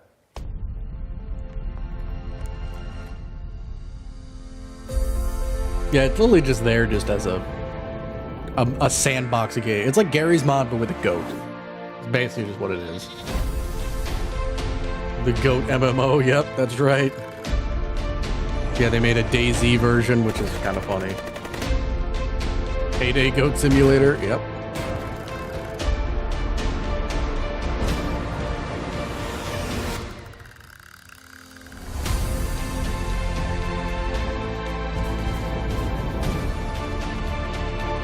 Or it's like Saints Row goat mode, I guess I would say. It's a little bit more accurate, I think. That's funny. Oh. 2024 and beyond. More DLC. Capybara Simulator? That's funny. There it is, the capybara. Yeah. Capybara Now Simulator. we know the full story behind it. Yeah. I always get like a lot of nostalgia when I'm watching this video. Yeah, same So- here. I'm moved. Yeah. I see it. Not now maybe, but like first time I saw it, I was moved. It's such a weird thing to get moved by. Yeah, a ghost. It's like it's of goats. So that we've been working. Imagine working 10 years with goats. Like it's been our. Yeah, I'm it's sure our farmers thing. would say, yes. Yeah, right. Probably But say like that. as a video game developer. Probably, yeah. Yeah. So yeah, it's insane. But it really is strange because it's like it's almost like a bit. It's like Goat Sim, you play as a goat. Oh, that's a fun thing. But it's like, how do you like keep up the energy and stay relevant with? Just spamming DRG quotes and ignoring Goat Sim. That's a tough That's one. funny. I think we've talked about it a lot ourselves. Like, Well, are you watching the what do we stream do with the that's goat? going Why from is this Ghost the Ship, or are you fun? watching the Is it spill fun? stream itself? I think there's Obviously, 2 some people different ones, right? Probably hate Goat Simulator and think that it's just nonsense and whatever. But for us, like the core value has always been like, Goat Simulator is nonsense, and that's okay. Yeah, it's literally a Like nonsense embracing game the- for no reason other than just to make Like, this nonsense. is like just weird. I don't know what's going on here though. This looks like a typical Thursday. Why is it getting bigger? Yeah. But it's kind of fun because like when you start working on this and you're seeing the same kind of issues and bugs we're working on this game. Yo, moonwalking. But this is the thing. Like internally, when we see something and start laughing, then we know that okay, there's still something fun about Goat Simulator. There's something stupid that we embrace these issues. Yeah, like virtual, like making virtual people do things like this. Won't get It's like old, brain kind of. rot in exactly. a positive Causing way. them I know that trouble, doesn't make any harm. sense, but it does to a degree. This is very early, very early. So true though. Have you guys seen like the videos where they take like Resident Evil 2, the remake, and they like they took the facial animation and they like amplified it by 10. Like that's sort of like this stuff, because I'm so curious like what the process is working on like this game and like coming up with this stuff, because like just making bugs appear from nowhere, like that doesn't just come for free. No, it doesn't. No. Especially when you want this to happen. Yeah, exactly. I think it's hard to like. Sometimes we also have to like. Oh my goodness. Oh, that guy is done. body shape. But we try to like, we keep the bugs that are fun in. Of course, boring bugs aren't fun. Like you don't want the game to crash. Oh my goodness! What the heck? If you press a button. Yeah, exactly. But yeah, we don't want it to crash, and we want it to work. That dude just fatally keeping drove off a everything cliff. That's actually fun in there, not doing anything about it. I think that's just the process of like, how we do it. Like leave it in there. If it makes people laugh, we keep it. Yeah. Kind of game And I you think play it's for also like how 5 we hours, then design probably things never is- again. I think For that example, depends on the designing person. goat gear. If you know that I something think almost everyone is here for GR. I mean, probably. I mean, no, there's some like I really want to see some more stuff. I was interested to see Darkswarm stuff and Valheim stuff. Walking funny. And now I'm That's actually very interested in the Songs of Conquest stuff and getting into Satisfactory. Or if it's not fun, we can try to remove it. So it's kind of like designing to like cultivate bugs or like make them pop up and then see what we do with them. Yeah. That's kind of like, and that's kind of hard sometimes to find the sweet spot as well. Yeah. Well, that's what I mean, because like if you're looking for that unintended, like what's the word? Yeah, there? leave Like, all the bugs. The bugs sometimes make unexpected games behavior. funnier. Yeah. Like that doesn't. Like come there are for some free. bugs that just in certain And, games like, that should if just you're- never be fixed. It's like trying to come up with a good joke, right? Like exactly. You can't just like, oh, I'm just gonna think of something funny to say. Like no, you have to. It's like a process, right? Yeah, definitely. Yeah. But it's also, it works to like have the core of the game being pretty fragile and having like not that smart NPCs. Exactly. They are gonna behave like stupid. That is true. Yeah. People. Like, yeah, they're gonna do stupid stuff. And I think that just keeping that thing, not fixing that. But as we saw before here, the like legs going haywire and stuff like that, that's really not something you can recreate easily. No. That just happens. Yeah, exactly. And then it's just like, It's like a happy mistake, basically. yeah, happy mistake. Yeah. And let's keep that in because it's fun. Kind of. Yeah. Cool. You think Ghost Ship All right, suffers from so success since they we're will always gonna be take a known look at as the something, DRG company? which is not and it's not Goat Sim 1 either. I really don't know. Kind of it. But I mean, kind of it. Ghost Ship is It's a little primarily thing that's the happened DRG called company, Goat yes, Sim but this is not just Wow. the Ghost Ship Remake devs. This is a lot of different again. devs. I would have never, not on my bingo card. There's a that fine line like, between let's bug and an remake unintentional Goat Sim feature, 1. true. So we've got a little trailer for that. So let's check it out. I think the more problem is that people need to, like, they could make some other crazy stuff, but people just aren't going to care about it. And I don't mean that in a good way. I mean it necessarily in a bad way. Because, like, if you... It's like saying Robert Downey Jr. is only going to be known as Tony Stark, whereas he's done a ton of ridiculously good roles in different films, but just nope, oh my goodness, nobody's going to think of him as anything else other than Tony Stark. Which is, it's not that he did anything bad, it's just that people have a tendency to hyper-focus on something. So it's like Ghost Ship can make some really, really good stuff, but the problem is now people are just basically too addicted to Deep Rock to where it's just like, if it's not something that has to do with Deep Rock, I genuinely don't care about it, which in my opinion is not a good mindset to have. Also, that was half of a goat. Goat Simulator Remastered. Ooh. There you have it. Goat Sim Remastered. Can you imagine going back, doing this again? Yeah, amazing. What a thing. Crazy. Yeah, this is something you guys have seen before, but in a new shell. Yeah, in a new shell. Fresh. Very exciting. All right, we're going to move over to the next segment. We're going to talk to another game that you guys might not have seen.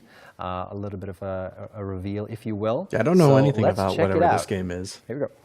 If I'm looking at the icon. Oh. What in the world is this? What the heck? What in the world?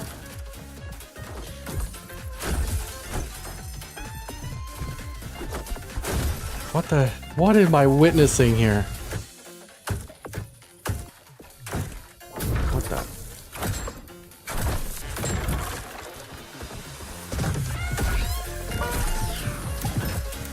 What am I watching? I'm kind of interested though. Neighbors? Suburban Warfare. Is it an FPS in the neighborhood? There we go. Neighbors Suburban Warfare. Exciting. What in the world Joined by is you this? guys. Welcome. Thank you. Thanks for So we've having got us. Andreas, Katrina, and Trolls here. Yeah. Welcome. I love this trailer, by the way. I just want to mention, I've worked on a lot of trailers for Coffee Stain, and I think this trailer really hits like the mark on all things. I love that I've watched it over and over again, and I always see something new in all the shots. So it's like Hello Neighbor, kind of. Thank you. All right, so what is this game? Neighbors. Well, Neighbors is a team-based PvP game set in the grand city of Hartsville, which might at first glance seem like this very idyllic place, but when you start to scratch the surface, you see all these neighborly feuds going on. And that's basically what you play every time you get in. So it's a neighborhood hero shooter. And we have like a range of houses to select and play in. That's actually kind of funny. Pros and cons. And then afterwards you get to select your neighbor. Yeah, and you have different neighbors with different personalities and different designs, and with that also comes different abilities and pros and cons as well, strengths and weaknesses, and with that you can strategize and like how do you want to fight this feud between your different neighbors. Yeah, I believe we might have some B-roll for So this is the first map. We've been working on.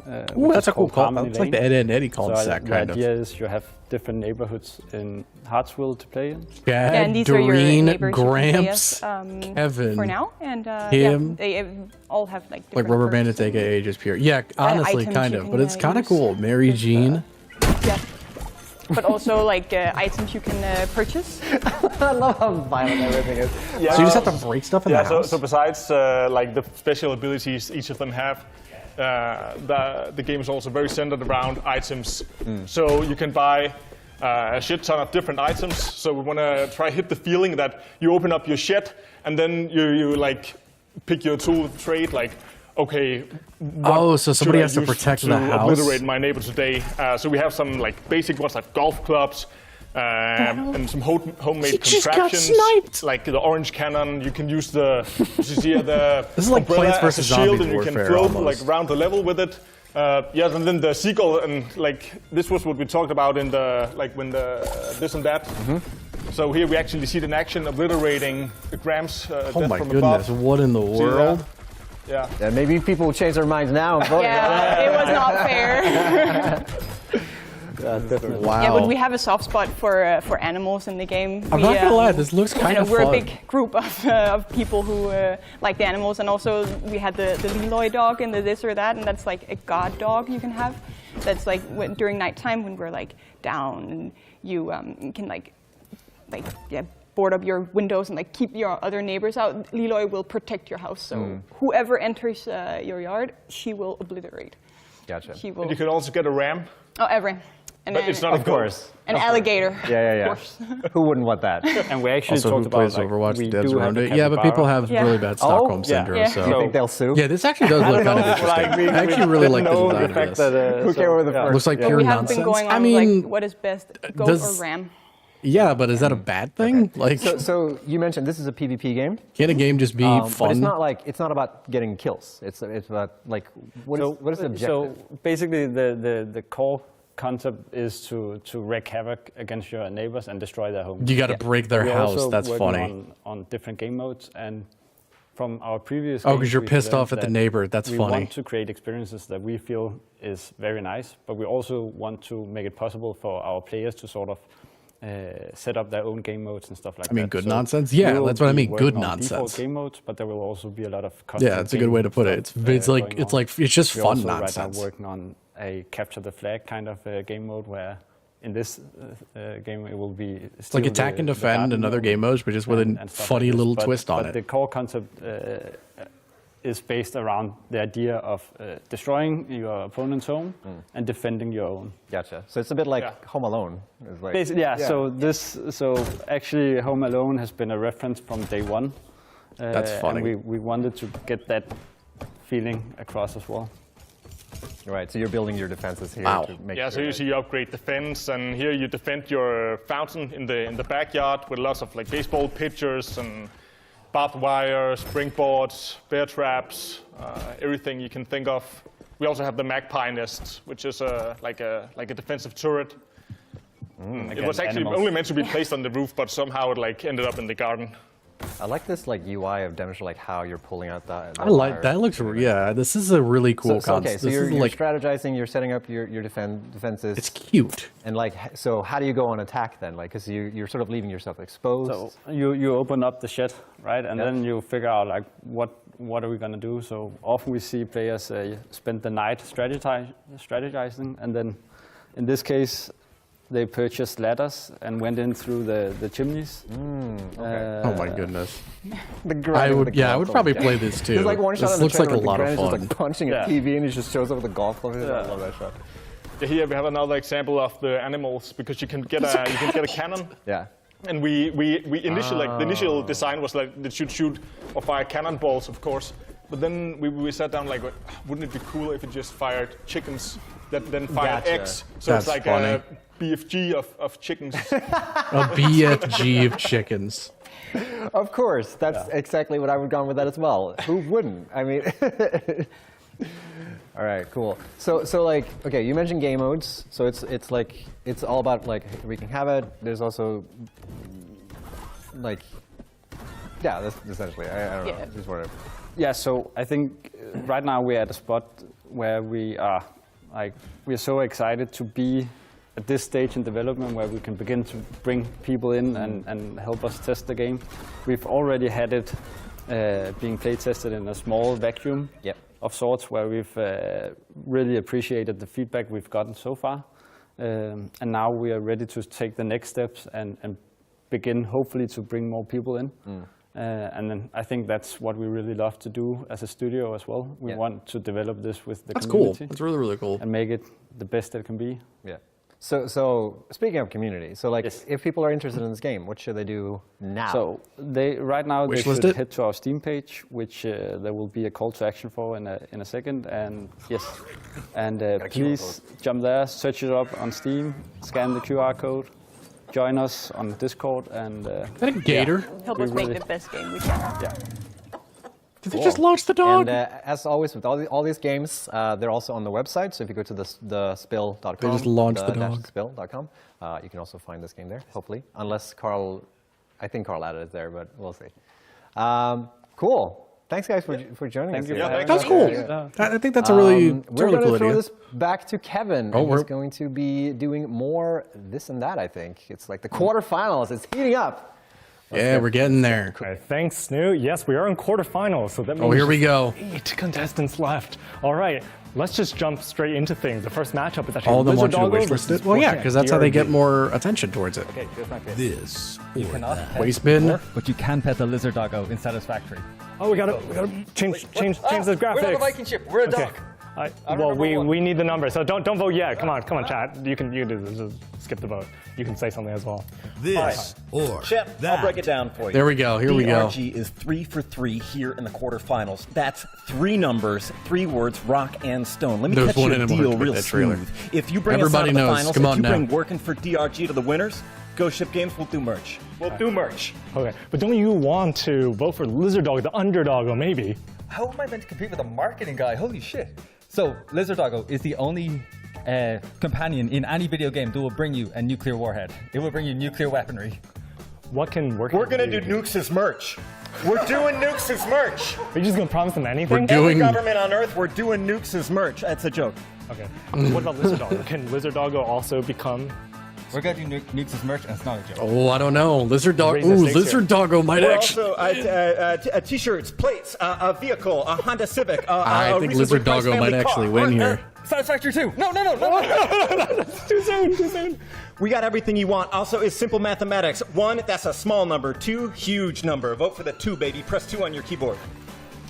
I think Lizard Doggo has it. Stop time. I will kill every Lizard Doggo if you don't vote for it. Poor Lizard Doggos. We don't negotiate with terroristic threats like that. We're taking the high road. We'll give you merch. We want love. Show love to Ghost Ship Games. You got 5 seconds left. Come on, DRG, DRG fans. I think that, yeah. 3. Lizard Dog. How good? You're not getting smoked. To be fair, Lizard Doggo is pretty Maybe cute. you're getting Satisfactory 2, though. Why would I want a doggo when management could bring me Steve? Okay. All right, next round. Thank you, To be guys. fair, Lizard Doggo is Appreciate it. adorable. All right, you're still in DRG. There's still more stuff. You still got it. Fuzzy Grub and Neck. All right, I think it's Fuzzy Grub on right, This Neck on left. Wait, didn't we already do this one? Yes, here. Go. Go. I feel like we already did this one. Yeah, at least this one isn't slippery and glibbery and wet. Didn't they already do this one? It won't Didn't try Nick to bite win? you. It's vegetarian. Or am I thinking of something Have else? you seen this face? Have you seen this face? It's adorable. And this is a life-size neck, and it is here to be loved, and it really wants you. Or was to it something else that it was because up look at this against? cuteness. Can you compete with that? I could be wrong, but I thought for certain we already saw this one. Soft? And look at the little I still chubby want Neck to cheeks win. and Neck the needs to feathery win. ears Neck. and the Come on, Neck. glimmering eyes. Yes, I see But all the this thing necks. has lily pads on its body because it loves being green and free and adorable. Rub and spine friend. You're correct. You're correct. Algae. I don't remember. Oh no. Yeah, but Look Neck at is all the legs on definitely Fuzzy Neck Grub, is though. Like, how definitely many bringing it sets is home. that? 6, 5. There's a lot of legs. Yes. One vote for every leg, right? Let's go. Oh yes. We got double eyes on this one, and the Neck. cutest little hands. It's ready to hold your hand. Oh yeah. Go. All the legs are just to be able to like I really think stay Neck on got it. you Neck while definitely it's has on it. you. One time. It's in. People like the neck better. People would like the slimy, fluttery The neck is with the lily adorable. pads and the huge, adorable merch, which I'm sure you can find online. Yes, you can absolutely find this online. It's made by Heroic Replicas, and Neck is cute, but I want a plush of huge. Fuzzy Grub. Fuzzy Grub looks All right. like it would be Thank a you cute too. plush. So Neck moves on. Neck and Neck. All right, we got Troll. Valheim Troll versus Steve. Steve Steve has to is- beat the Steve over here. troll.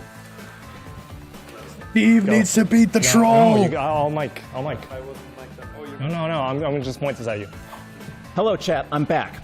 We lost DRG, but we got 2 left in the chamber, baby, and I'm laying it all on the line this year. Steve, he's a beautiful bug. He's got so many legs, more legs than a troll. You gotta wonder what's the deal with having fewer legs, such as a troll, many legs, such as a bug, more reliable. You can lose one, you can still walk around. Oh man, this guy can talk. But I'm just gonna say he has. They did pick like the he best has person to very hairy balls. promote their play stuff. I'm not gonna stoop that low, and I can't comment on what Steve's got going on, but I gotta say that a troll tries to kill you. Well, Steve is your friend. Steve's gonna look out Steve for you. is gonna Steve will pay your rent. smoke. Steve's gonna help you Steve move. is He'll make you a meal, man. He's your 100% going friend. to smoke. Can the troll cook? What does he cook? The troll will. Steve is 100%. will Oh yeah, smash look at Steve's him. ass. He's That's smoking all him. I'm gonna say about He it. loses them. I don't think No, he Steve's doesn't gonna cook. lose. Trolls don't need to cook. What are they gonna cook? They Yeah, just look eat at this. humans. They're just gonna eat you as a Viking. Oh, this is They're gonna be eat a Steve. smoke out. I'm not even going to comment on the phrasing of what the troll's going to do to Steve, but what I'm going to tell you here is we've got a fundamental battle between DRG good in and the evil. files is a There's troll a troll model for who's some reason? destroying your Interesting. constructions. You've spent hours on them. And there's Steve, who's got your back through thick and thin. He's your friend. He's your dad. He's your teacher. He's your dad? your soulmate. Baby. What is he, a troll? He's not a troll. And I know that the internet is full of trolls, so vote troll. Ooh. 4. Nah, I don't think they 3, got him. 2, 1. No. Trolls. How have trolls lost on the internet? That never happens. Nope. Because it's Steve, Power of bro. Steve, baby. Steve with the love and the cooking. We do love Steve here. All We right, love you Steve two in this actually chat. stay on for a rematch. Instant rematch. Ooh, what do we got? Hopefully you don't switch. No. You're staying in place. You're staying in place. Loot Bug All right, versus but this time Viking you Ship. start Loot off. Bug has Viking to Ship. win. Well, this time the Viking ship definitely has this one because the Viking ship is still like you cannot beat the "I'm on a boat" song. I'm just gonna say that. Like, Can you sing it?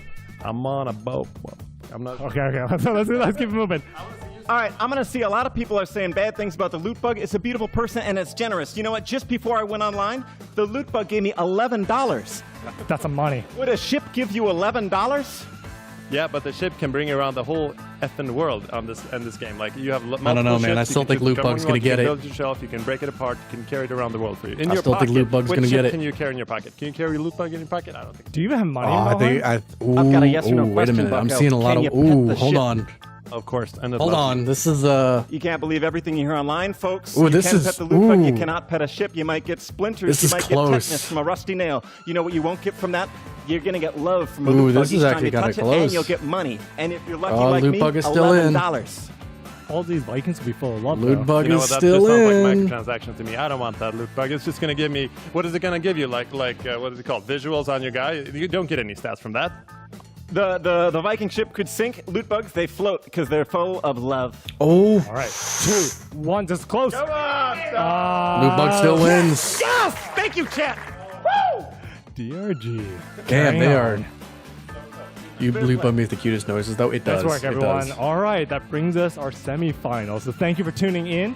And we're going to jump straight into a turn-based segment. I don't know how we do this transition. I'm running. Yeah, sure. I'll summon him in. Bring him in. Such organization here. Hello. Meet again. Yeah.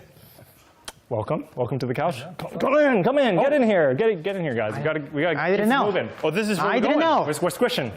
Oh, we're squishing. Yeah. All right.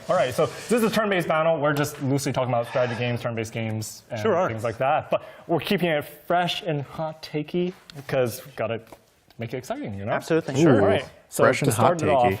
how is strategy games doing in 2024? Why? Like, what is working for strategy games? Carl, you want to start off with that? Oh, sure. I think strategy games is like in a fairly good spot because there's a lot of like strategy games or like bigger strategy games that are kind of like breaking the boundaries of like who are playing the games, and then like a lot of like smaller games like our games. I was going to say, there's actually lots of bite-sized games. I mean, Yeah. especially 2 dice-based games, but you have Dice Legacy here, Real-Time Pause, and then another dice-based game. But why is this kind of smaller dice-based game? Because American with, devs don't do it kind of for tabletop-inspired mechanics. Why is that doing well? passion. They do it for money. Well, I think not a lot of people play like designer board games, but So they don't actually have when they confidence in the do, games that they make. everybody's They just- immediately they're just hooked making them because, like, strictly the because mechanics they'll are sell so money. visceral. Like, yeah, I get it. It's so fun. It's about the game design, right? Exactly. Yes, it's pure design, right? And so when you bring it into a familiar setting, popular setting like city building, people are like, okay, I get it. This is nice. This is neat. Exactly. So, And you have a spell-based take on that, right? With lots of different characters, elemental-based characters. Yeah. But you just use your dice to cast the spells. But the dice is just the main mechanic. So that sounds like a lot of RNG, right? There's lots Wish of... we were better. lot of I RNG, agree. But that's just something that people know. And again, I think back to tabletop games, it just works because it's like you just know what it is to throw a dice. You know what the randomness. Yeah, of the dice visceral feeling of the that. visual feeling of dice. There's just some. Yeah, something it's that it's works. kind of like in XCOM when you have like 98% of hitting and then you miss. You're like, you hate it. But if you see a die roll and you see, it landed on a 1, it has a different feeling to it. I don't know. All America cares about is money, nothing else. Richard Garfield puts it very well, mean, you know, in terms of skill corporate and America, randomness, yes. These two things aren't fighting each other. America is itself, Randomness allows you to express your skill because you can't plan for everything, which means you kind of have to plan for all the different possibilities. But that's a Right. whole Yeah, that's a whole super separate good. discussion. Does that kind of exhibit itself in like Songs of Conquest? Like, do you have any big randomizer plans? No, we actually went the other way because I like games. I am not like a huge fan of like. If random is in a game, I want it to be like a thing that I know about and that I can look at and then I can make decisions based on the like. So I don't mind if it says 98% and I miss 2% of the times because then I feel, well, that's fair. I just, I hit 48 shots. It's about time I miss one, and I know that that's going to be. But It's a good mindset when to have. randomness is just like 10% of the time this happens, then that is too low for me. Then I don't like it. Like when the That's percentage fair. is so low that it just like when it happens, it's amazing, but it won't. We've been trying to remove almost all sorts of like random elements from our game. funny to So hear. we have very, very little randomness actually. Like we have like damage rolls, which matters a little bit, but they're more there for aesthetics. And you roll a lot, I assume. Yeah. So in As We Descend, we've done a similar thing. So we just keep the randomness in. Like you still draw random cards. When you try to hit an enemy to stagger them, it's a random % chance, just like an XCOM. Yeah. But you get to hit an enemy multiple times, so it's not so bad. If you miss your one attack, of course that sucks, but you get more attacks in the turn, and you still deal your damage. You don't lose all of your effect just because you missed. You just didn't stagger them. Yeah. Or you can redraw cards in As We Descend as well. Toss out any card in your hand, draw a new one. But you have a limited number of redraws every single battle, basically. I think as long as like the game is Respect your fans, and the game becomes beloved. about Absolutely. what's going on, like with the randomness or whatever, and as long as the player feels like my decision made this happen. Yeah. If I'm like, I decided to do this thing, like I ran out in the open and I threw a spear and I had 80% and I missed. It's just like, How many people in America fair. actually I buy should've, stuff from but America? yeah, I it was still mean, my a decision. lot. So I think like as long as you don't feel that like, the RNG gods went against you kind of thing. But I think it is still a common factor in all our games that it is games where you play around randomness. There's a lot of random factors, and the key of learning the game is to balance out those random factors. Yeah, you just gotta play. To actually, yeah. The way you play it is just like Yeah. You can still do well even though there's random factors. It's just about playing around those factors in a strategic way.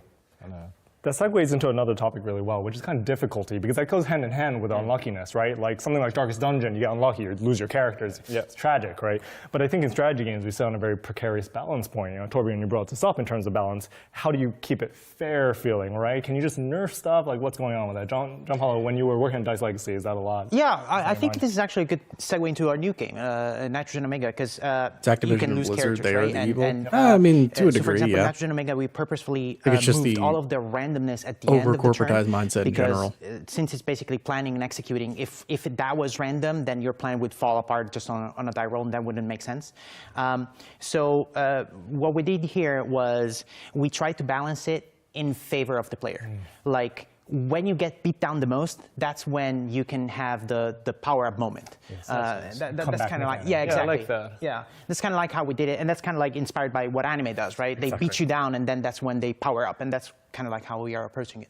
Oh, that's cool. I like that. I like That's a cool idea. when a game design gets inspired by like as you say, like a thing that we're used to from a genre or from like a movie-like thing, and if you like Max Payne, right? Like did it amazingly. Like, Absolutely. Like you make a really fun game design decision based off of a thing that we already know about it intuitively. Like if you're playing your game, like if you watch those shows, you know what's about to happen, and then when that happens to you, it just feels double nice. Right, exactly.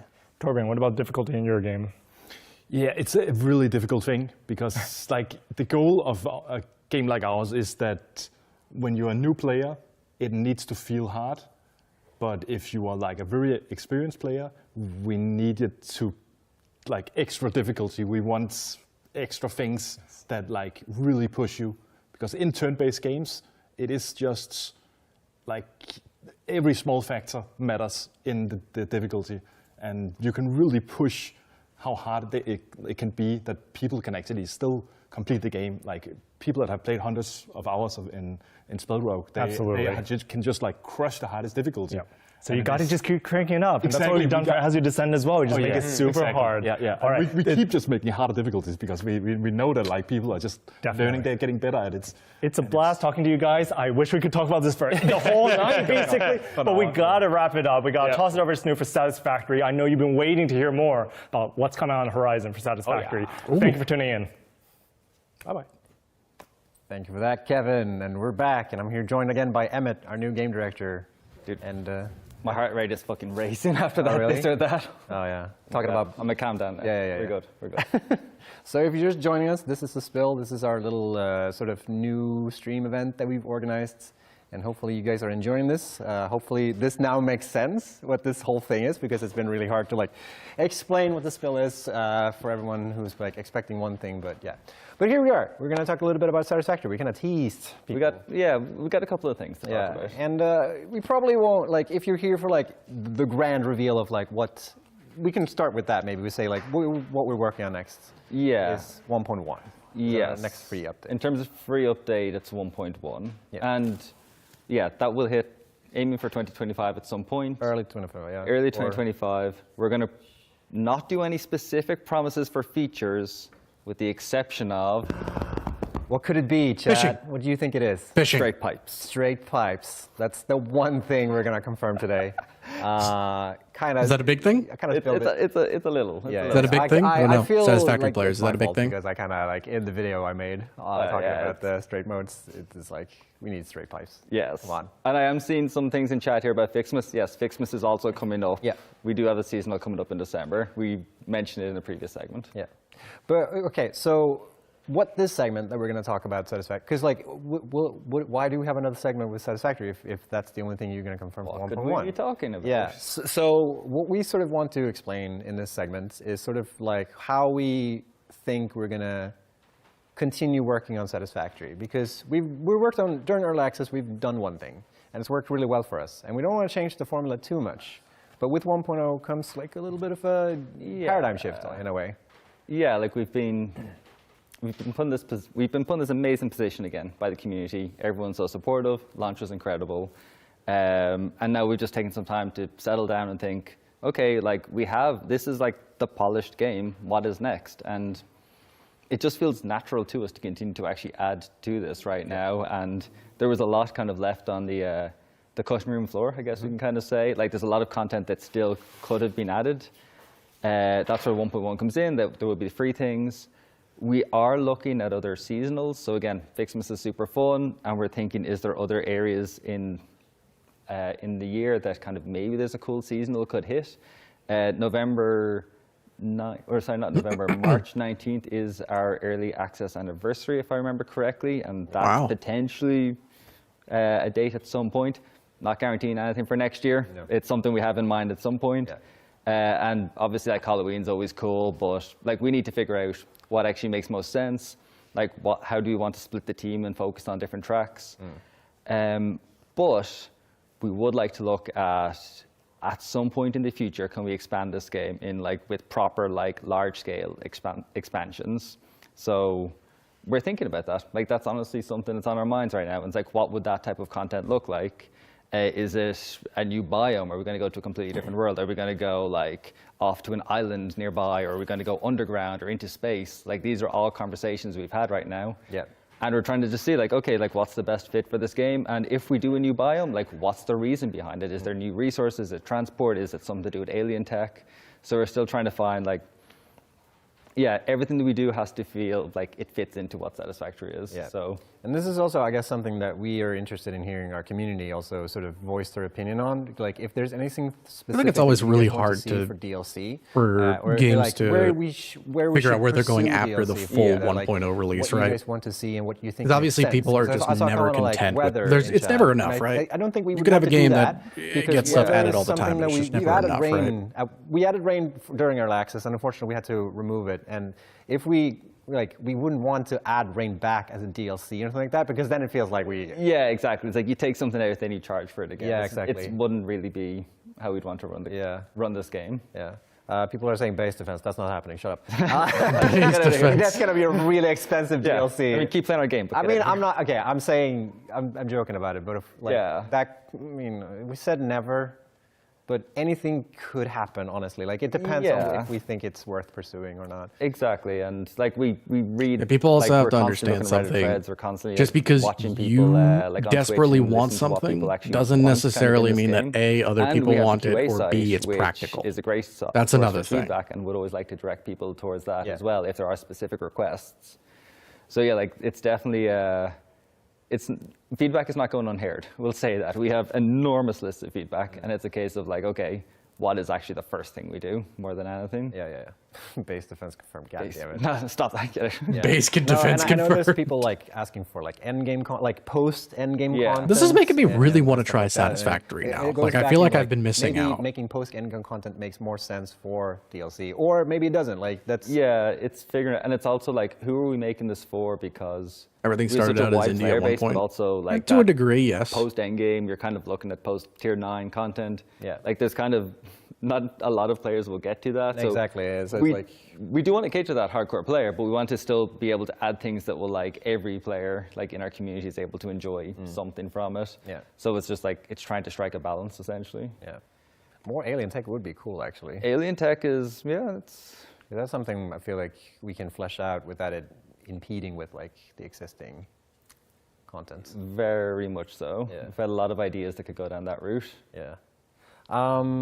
But yeah, we're talking about potential DLC, and we've talked about the 1.1, which is the working title for the next free update that we have coming up. We talked about we're probably going to do more seasonals in the future. Seasonal has always been like last second, and we always wanted to do more, but Fixmas has been the only thing we really had time to make. Yeah. So hopefully we can tie that more in the future. One thing that we sort of skipped over in the little notes here is talking about console. Yes, because that's something that a lot of people are tuning into. Satisfactory console players. And I think we can confirm today that console will not happen this year. Oh. But we are looking for like an early 2025. Yes. Okay. Hey, console players rejoice. A specific release date at the moment, just kind of what makes most sense. Because again. You don't want to release a game and then 10 other like AAA games to release the same week or something. So we're pretty much in the stage now where we just want to find the right window. And also figure out how to work with consoles. Because we kind of touched on that when I had the roundtable with Jonathan working on Valheim.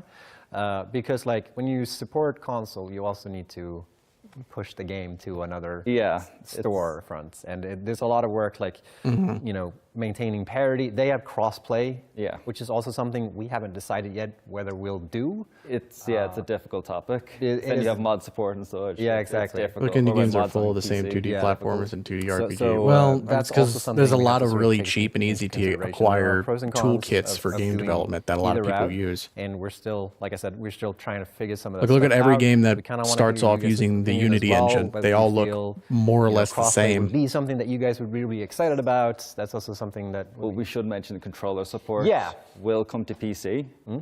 With console, we will bring controller support to PC as well. Yeah.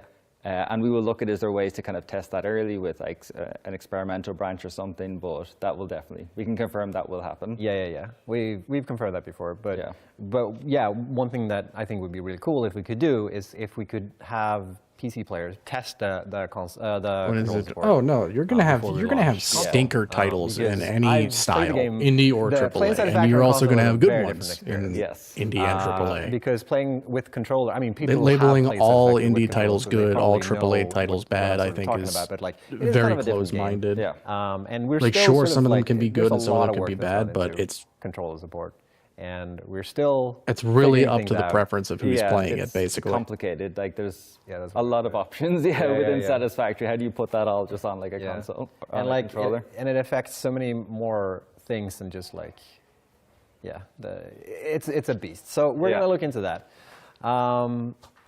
Last thing I want to mention before we sort of end this segment Aggravates me how that two we people have are the able to make a golden more joystick beloved and than a board. So I'm full gonna team push of that people. again. Well, it's because Hit that little there's no vote passion button in the right full team down of here. people. They're making it to make a paycheck and to We're push super honored a about that, agenda. and you guys can help Whereas us two people can make something that they PC actually Game have a of lot the of Year passion award for if and you want to help us actually vote. make something good. Whereas the people who are just It would the be- entire team of a It would be AAA fantastic. team It would are just cap off everything nicely. making But again, something thank you so much to the community that for supporting nobody this asked game. for, And this last month and it's is been out has been incredible. just a cash grab, basically. the post that one point. Yeah, I know it was crazy. Yeah, it feels like it was like last week. Yeah. All right, so if you're just tuning in, we're the Spill. Essentially, this is the Spill. This is a fun little thing. We have a cool little bundle going on for the Spill that's where you can get 15% off on if you own one of the games. I can't remember exactly how it is, but I think it is when you own one of the games, you get 15% off on another game. Sam confirms that is true. So if you go to our website, My perspective, indie games being better than a game made by a big company isn't a good thing. I mean, that's a perspective to have, but if this depends on what you define as if you like better. one of the games here and you own it, Better and you saw quality something cool wise during or the Spill, you're better? like, this is cool. I want to get that. Just then, like, what do you mean by don't better? miss out on this opportunity. Like It's pretty better dope. message or Some better cool games as well. quality? Yeah, I'm super stoked.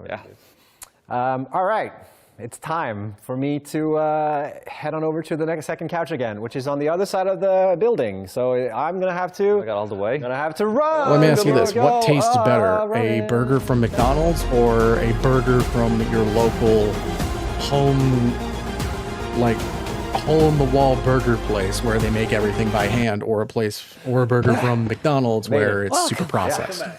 That's the point that I'm trying to make that here. joke never gets old. There's a very clear quality difference between Welcome those back two to Spinning things. Unicorn. Man, you guys have a lot of segments on this. Yes. Which I think is really cool because the Spill, when we organized this whole thing, the Spill is really about like what people bring to this event, and you guys brought the stuff. And we were like, cool, we'll take it, cool. So limit us a little bit more. Not as much Valheim stuff. Yeah. So we're going to talk about Ashlands in the segment. Ashlands! I still gotta do this. And you sort of address this stuff. Yeah, so, and also for those who haven't played Valheim, Ashlands is the latest biome that we added to the game, which we Still gotta added do this. this spring. It was in May, I believe. That was the live release. So it's as of right now, the last biome of the game, but it's going to be the second to last biome. Actually, I didn't even once get to the this game is land. over. So it is very much an end game I still want my biome, country to which be the is, laughing which means stock high of gaming. difficulty. What, America? Yeah, I mean, the reception has been. I think we're in the office like very happy with what we did.